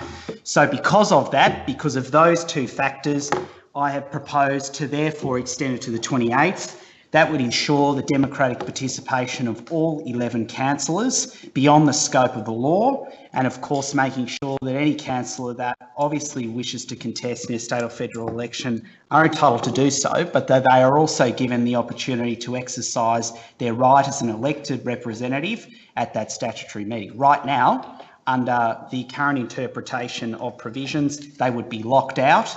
And I mean, we only just endorsed a policy on welcoming cities before that seeks to reduce barriers to voting. We should enable all councillors to be able to participate, and we too should be standing as community leaders and reducing barriers to voting and participation of all 11 councillors. And that is why I'm asking for this very basic, very minor administrative change to be implemented this evening. And it was obviously not thought about at the start of the year because at that time there was no indication that any particular individual of council was contesting in the election. It appears there may be, and therefore that is why this motion is being put. And finally, this is the only mechanism by which a councillor can put this particular resolution. That is why it is coming in the form of a notice of motion. Thank you, Councillor Gillian. Councillors, are there any speakers against this motion? Councillor McElhaney. Thank you, Mr Mayor. I will not be supporting this notice of motion tonight, as I don't feel we should be changing meeting schedules to accommodate outside interests. Regardless of why a councillor chooses to take leave of absence, whether it's to run for a state election or family or work commitments, it's irrelevant. I would not like to set a precedent to setting meeting dates change to meet the needs of individual circumstances, and they are individual circumstances. Where would we draw the line? If a councillor chooses to run for the state election, this is their personal choice and I wish them well. However, I don't believe it affords any special consideration. And what happens if they win the next and they actually win the election? Thank you. Thank you, Councillor McElhaney. Councillors, any speakers for this motion? Any further speakers? You're moving your hand, Councillor Khan. For the motion. For the motion. Thank you, Councillor Khan. Thank you, Mr Mayor. Look, I have given us deep consideration, and I believe elections is all about democratic process. And I think if what Josh Gilligan have come up with the democratic process, I think we can do that. We did in the last year. We're not setting precedent. It's been done in last year, so I don't think so. Why we cannot extend the time? And I would say that now the current deputy mayor and the mayor and everybody is doing a great job. I would be looking that if it is, I don't think so any problems in my view. And if I would stand for election, and I would like to be, I would like to say that look, it's really good thing if they get elected, but if they will get elected, they would not be able to take an oath because they can come and participate and they can vote for it, who they want to be mayor or deputy mayor. So I think having that option, what Councillor Josh Gilligan is proposing, it is suit for everybody. It's not a selfishness. And I think I've seen that on Facebook page, Councillor Tony Hooper is seeking reviews and surveys whether he should be stand for a state election. So I think he should not be disadvantaged. His ambitions, and I support his encourage and his leadership, and everyone have entitled to run for any seat, whatever seat he's running for. Maybe some other councillors. I think that's all about democracy process. And I think this mechanism I don't think so any problems just extending a day, to be honest. Look, we have to be really, really, supportive of our fellow councillors who's seeking further opportunities in leadership. And that will be, I think if they get elected, I'm very, very happy if the Councillor McLean, if they get elected, they can give us more funding because we really are struggling with funding. Thank you, Councillor Khan. Councillors, are there any speakers against this motion? Councillor Hooper. Could I not follow that up? Look, I'm speaking against this in principle that, similar to what Councillor McElhaney was saying, where do we draw the line in regards to extending dates for critical decisions? Yeah, we've all got sickness that comes into the family. We're going to start delaying meetings such as these tonight for that sort of event. Life happens, and we need to adapt and change and make sure that we can deal with that. But while we adapt and change and deal with it, it doesn't necessarily mean we force that on others. We make a decision on how we deal with it ourselves. And as an individual, if we make a decision that we can't be here at the time of the mayoralty election, then that's a decision that we have to make. And that has nothing that should impact the other councillors and their decisions with what they are about to do with the mayoralty as well. Thank you, Mr. Mayor. Thank you, Councillor Hooper. Councillors, are there any further speakers for this motion? Any further speakers against? Councillor Shaw. Thank you, Mr. Mayor. I suppose in my view, this is not really a basic or a minor admin change to a meeting date. In fact, I actually think it's quite a very deliberate decision to actually bring this notice of motion forward. Having said that, we all take leaves of absence at particular times during the year for different things, and I think a couple of councillors have already touched on that, and that is up to the particular individual councillor to make that decision. And sometimes we miss out on OCM meetings and other briefings and so forth, and really, I mean, you know, so be it. I mean, that's just the way the actual process works. So I won't be supporting this motion tonight. Thank you, Mr. Mayor. Thank you, Councillor Shaw. Councillors, any further speakers for it? Any further speakers against it? Councillor Barlow. I take on board Councillor Hooper's comments, which I find very noble, in that running for Parliament is good. It's good for oneself because you want to represent your community, and it's also it would be a bonus. And I've been a strong supporter of local candidates in the past to go to Parliament. And can't say I've always been successful in seeing them get there, but I have supported quite a number. And if Councillor Hooper decides to run for whatever seat and gets elected, I think it'd be a bonus for his community because obviously he would be there to discuss with them. But it's his choice. There's nothing to say that councillors should or shouldn't run for Parliament, and in fact it wasn't that many years ago that we actually had a councillor who remained a councillor after he got elected to state Parliament, and the rules changed because of that. That was back in the 70s, so the rules have changed. Neville Hudson, wasn't it? Correct, thank you. And we well know he was a very good councillor, and so was one of his sons who came onto council, Peter Hudson. Now, my view is it's a personal view.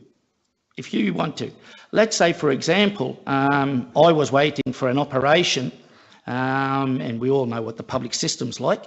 If I got a phone call a week beforehand to say the operation for your kidney or your liver or your heart or whatever has been booked in for the 28th of November, then if I choose to go into hospital to have this surgery, I don't expect that this life-saving operation, the date would be changed of the statutory meeting.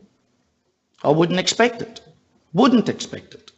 So therefore, I can't support this. Councillor Gilligan was right about last year. I got paid for 52 weeks of the year, even though I was the mayor for 53. And I believe Councillor Maynard, you were also paid for 52 weeks. You will be paid for 52 weeks. So to me, the fact that I was representing the community for the third time is an irrelevance. Mr. Mayor. Councillor Gillian, quote the section, please. I will. You know I'm going to ask that. I will seek clarification from governance because I think that's a very good one. And that is that statements that will or are likely to mislead or deceive a person. Councillor Barlow indicated that he received, on the week that he went to Barcelona, he did not receive a mayoral allowance, or that week, the 52nd to the 53rd. I seek clarification whether he did receive it.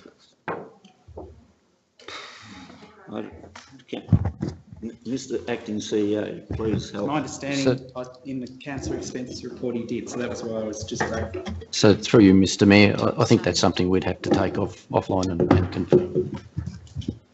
Thank you, Mr. Acting CEO. So we can't tell you at the moment, Councillor Gillian, so Councillor Barlow, carry on.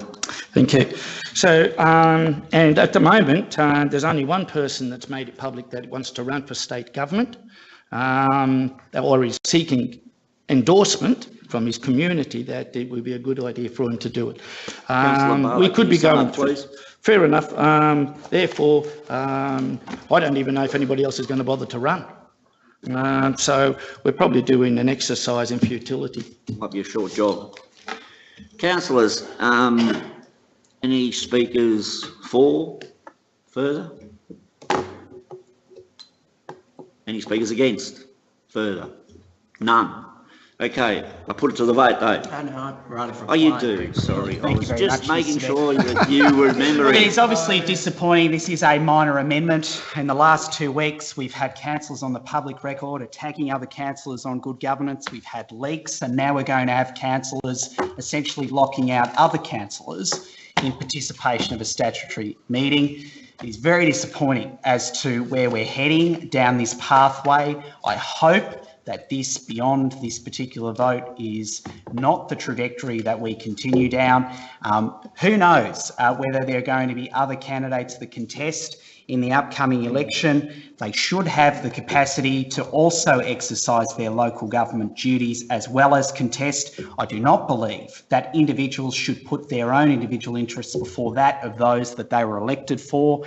And by opposing this whilst running as a candidate is a bit ironic in that context. So any candidate that seeks to run for public office, state or federal, that also wants to not attend a statutory meeting where they're given the opportunity to vote against the proposition that they essentially are locked out of that meeting is extraordinary. Why a councillor would not seek to make sure that they are enfranchised on behalf of the people they were elected to serve, and then have the audacity to then ask the state electorate to vote them in when they're clearly abstaining from their responsibilities on a local government level, I believe is extraordinary. We should support this to enable the full enfranchisement of all 11 councillors. If you want to run for state or federal elections, you most certainly can do so. I have no issue with that, but you shouldn't also be abstaining from your responsibilities on a local government level. And this makes sure that you can't run away from that particular. Can I get a point of clarification on this? Sorry, point of clarification. Can we call a point of order, or a point of order then? Because clarification is not. All right, point of clarification. Likely to mislead. 2.1.1. What does the MAV say on this? I don't believe they have said that we defer mayoralty elections if people are running. They just say. Can you direct that question to officers? Okay. Well, they say don't schedule them. Mr. Acting CEO, please. Which is what we're trying to fix. So through you, Mr Mayor, I think once again that's something we'll have to take offline and confirm. We're not able to answer that question now. Thank you very much. So, Councillor Gilligan, please finish. That'll be all. Thank you very much. Thank you, Councillor Gilligan.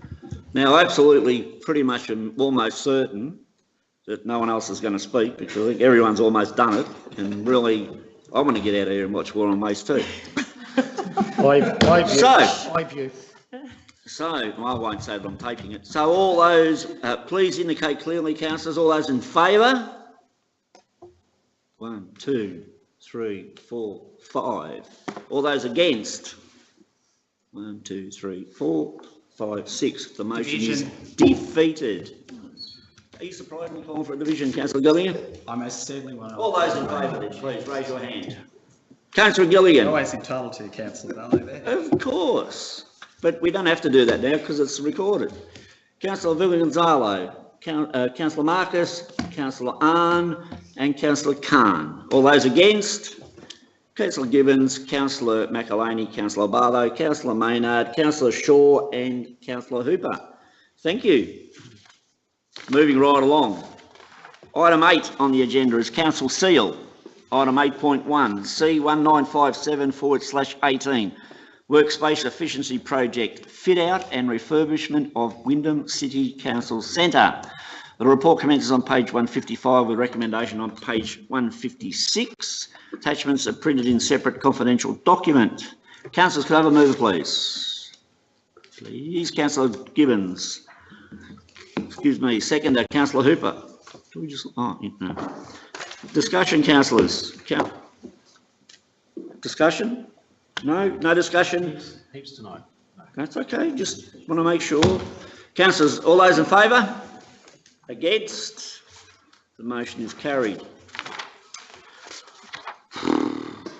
Item 8.2, C1885/17, Forsyth Road duplication between Ashcroft Avenue and Sayers Road. The report commences on page 161, recommendations on page 161, nil attachments. Councillors, can I have a mover, please? Councillor John Gibbons, seconder, Councillor Aaron Ahn. Discussion, councillors. Councillor Gibbons. Mr Mayor, councillors, this roadworks will certainly improve the traffication in that area. Those that come over the overpass know how bad it is, and it will certainly alleviate a lot of traffic problems in that area. So that's the reason I moved it. Thank you very much. Thank you, Councillor Gibbons. Any speakers against this motion? Any further speakers for it? Councillor Ahn, I saw your hand go up before. Thank you, Mr. Mayor. It is great to see the awarding of this contract for constructing 2 new additional lines along Forsyth Road with a new signalized intersection at Waterways Boulevard and pedestrian-operated signals at the Federation Trail crossing. Forsyth Road is one of the major roads in the eastern part of the municipality. It plays a critical role in connecting Pongkuk, Williams Landing, Truganina, and Hobbs Crossing. I have been advocating and discussing works needed at Forsyth Road long time ago, since before I was elected to council. When the state government announced the Western Road upgrade project, I was concerned about the missing parts of the works required to fix what was a very congested road. It is pleasing to see all of the pieces come together, as this road represents the contributions of council and state government. I also note the state government is also contributing to the pedestrian-operated signals at the Federation Trail crossing, which local residents have been talking about for a long time. Tonight's decision will have a practical benefit to thousands of local residents and visitors who use Forsyth Road every day. The project will soon help ease some congestion problems in this area, particularly for residents dropping their kids to and picking them up from Truganina South Primary and Westman Grammar. It will also improve the trips of residents in Truganina using the Williams Landing train station. This decision tonight also highlights one of Council's strongest advocacy campaigns and challenges. It highlights the frustration that many of our local communities in new parts of Wyndham have about the timely completion of major roads in and around new housing areas. It is really good to see the much-needed Western Road upgrade project has started, and I believe there could be better ways to ensure the faster delivery of projects like this. This is why I support our advocacy to talk with the state government about funding solutions. Infrastructure bottlenecks are not being fixed through developer contributions, and the staging or timing of development represents practical problems. Yet it is our local residents and visitors who are left with the burdens and those problems. There will be other times I talk about those advocacy campaigns and challenges, Mr. Mayor, but for now, I think it's really good, worth celebrating if the contract is awarded tonight. Thank you, Mr. Mayor. Thank you, Councillor Ahn. Councillors, any speakers against? Any further speakers for? Councillor Khan. Thank you, Mr. Mayor. Look, I won't be speaking much about it, but it's important to say that I use this road every day. So I think it's a great way to see that it's been duplication. And yeah, look, I wish there could be a more extension of this kind of work be extended to the Sayers Road, where people every day morning, I think everyone swears it because they cannot understand. This road doesn't belong to the council, it belongs to the state government, but it's been a nightmare when you drive in the morning. Sayers Road is a kiosk. And I think this is when people go to city, and including myself and some other, my fellow residents, turn right and we again see the same thing. I think this is a great gift to the resident. We're getting a duplication between that, you know, Forsyth Road and Ashcroft Avenue. This will now ease a lot of traffic to the main freeway. So I think this is great news, and I look forward to complete and driving my as normal vehicle to the city. I think this is a good gift for the particular resident of the Dragonina and Williams Landing, those struggle in the morning to get to the work. Thank you, Councillor Khan. Councillor, any further speakers for the motion? No further speakers. I put it to vote. All those in favour? Against? The motion is carried. Item 9, contract summary. There are nil. Item 10, questions with notice from the public gallery. Mr. Acting CEO. Yes, Mr. Mayor, we've received several questions. So I'll begin with Bala Ajampur. You here, Bala? Okay, thank you. I'll move closer to the microphone. So there are two questions. The first is, what steps are being taken to educate the community with respect to e-waste and other recycling programs that are in place after council members recently went overseas to learn more about recycling waste here? If it is in the process of being developed, do we have access to that as a separate topic of interest to see the progress being made? I'll refer this question to the Acting Director of City Operations, Mr. Shane Walden, for a response. Thank you, Mr. CEO, and thank you, Bala, for your question. The Victorian Government introduced a ban on all e-waste being disposed to landfill from the 1st of July 2019. To meet the requirements of this ban, Wyndham Council will be installing additional infrastructure at the refuse disposal facility to allow more e-waste to be recovered from the waste stream at the transfer station. The purpose of the overseas study tour was to look at a range of technologies being used to successfully recover resources and energy from the residual waste stream that might be applicable to council. The key findings of the study were well documented, and there was a paper presented at the OCM on the 3rd of July. Council is currently awaiting further information and details from the state government on the implementation of its education program around e-waste recovery. Locally, Wyndham will be developing our own communication to educate residents on what is e-waste, why it is being banned from landfill, and most importantly, where and or how residents can dispose of e-waste locally for recycling. Thank you, Mr. CEO. Thank you, Mr. Walden. So through you, Mr. Mayor, the other second question is, I'm very interested to get everyone involved in reconfiguring the economy that is out of whack to address the sustainability aspects of living in a tech world of the 21st century.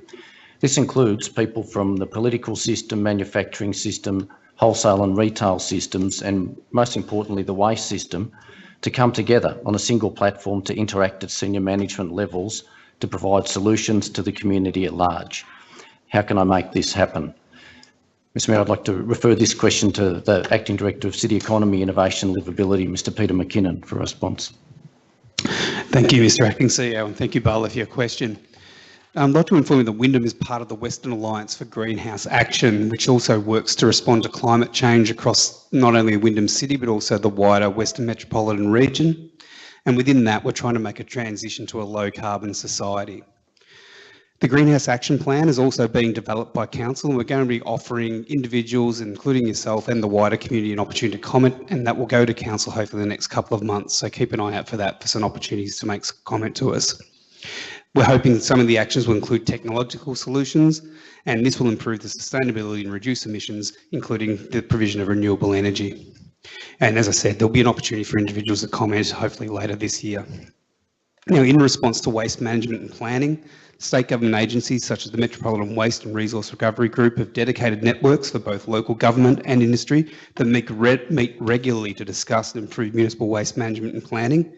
We aren't aware of a forum that takes into account all the stakeholders you mentioned in your question. However, we'll continue to monitor the state and regional programs and advise the community, including yourself, accordingly. Thank you. Thank you, Mr McKinnon. So through Mr Mayor, we have a question from Sandeep Sahadavan. Sandeep, good evening. So this question is, what is Council's process to bridge the gap and reduce the disparity between older and established parks versus newly developed parks post-developer? I'd like to refer this question to the Acting Director of City Operations, Mr Shane Walden, for response. Thank you, Mr Acting CEO. And thank you, Sanjeev, for your question. Council identified the disparity you've noticed early in 2017 and implemented the Wyndham Parks 2021 project. This is a 4-year project that focuses on bringing more than 200 local parks into a consistent standard.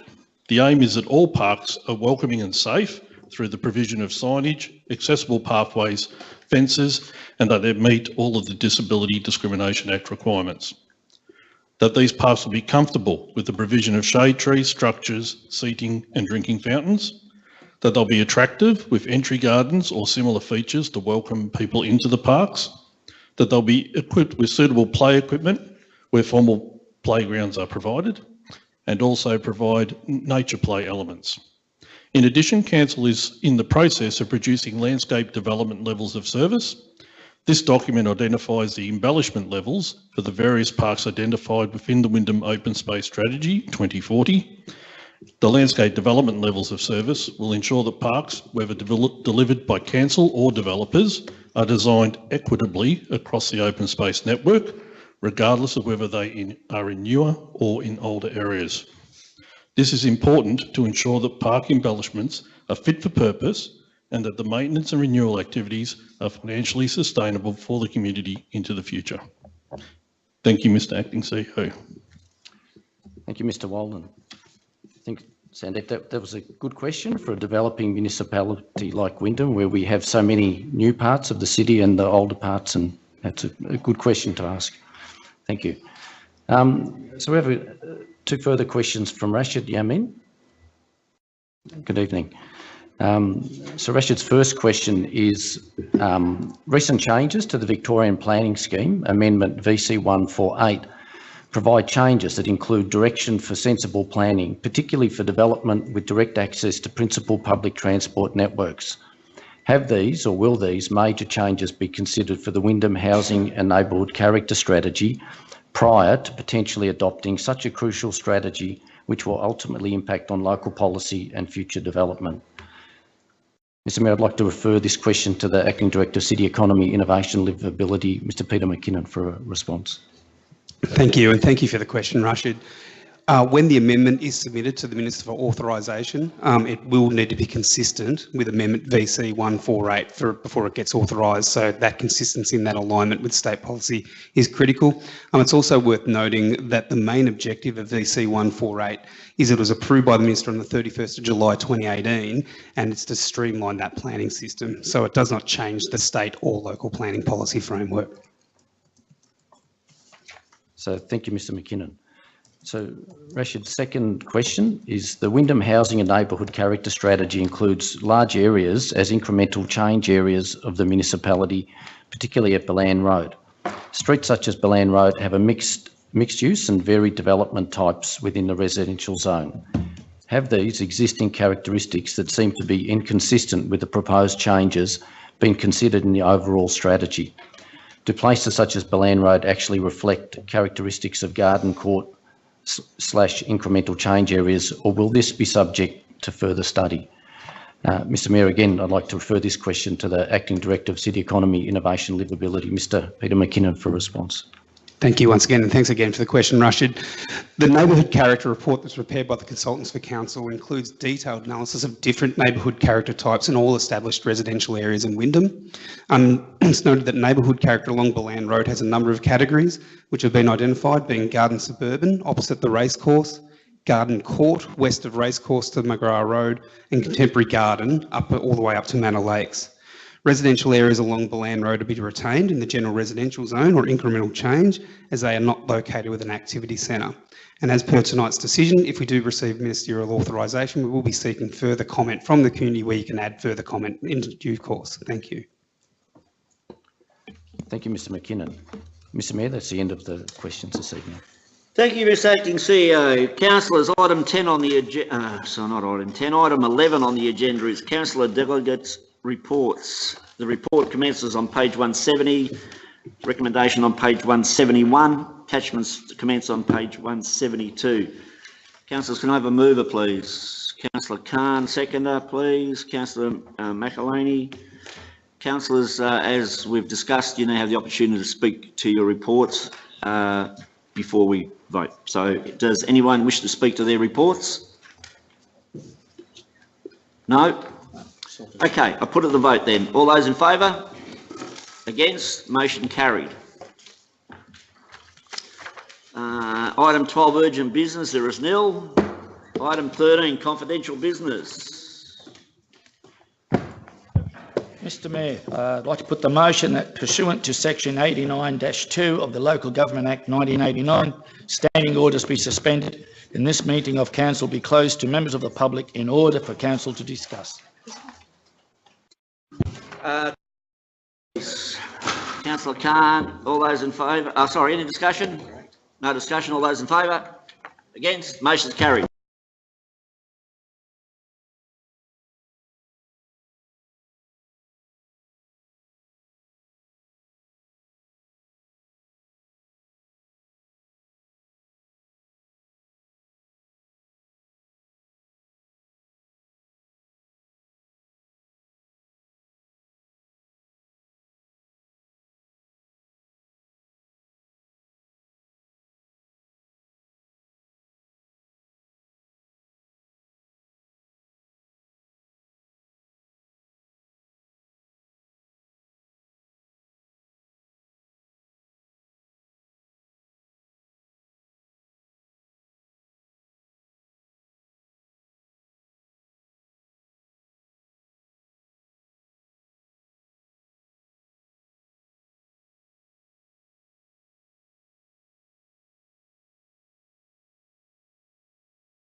Yes, we're done and dusted. Almost. Almost. Councillors, now, we need a motion. Councillor. Mr Mayor, the recommendations of the closed meeting of council with regard to confidential matters be heard. Thank you, Councillor Barlow. Seconder. Councillor Hooper. Discussion, councillors. No discussion, I'll put it to vote. Discussion. It was confidential. Against. Motion carried. Item 14, close the meeting. It's done.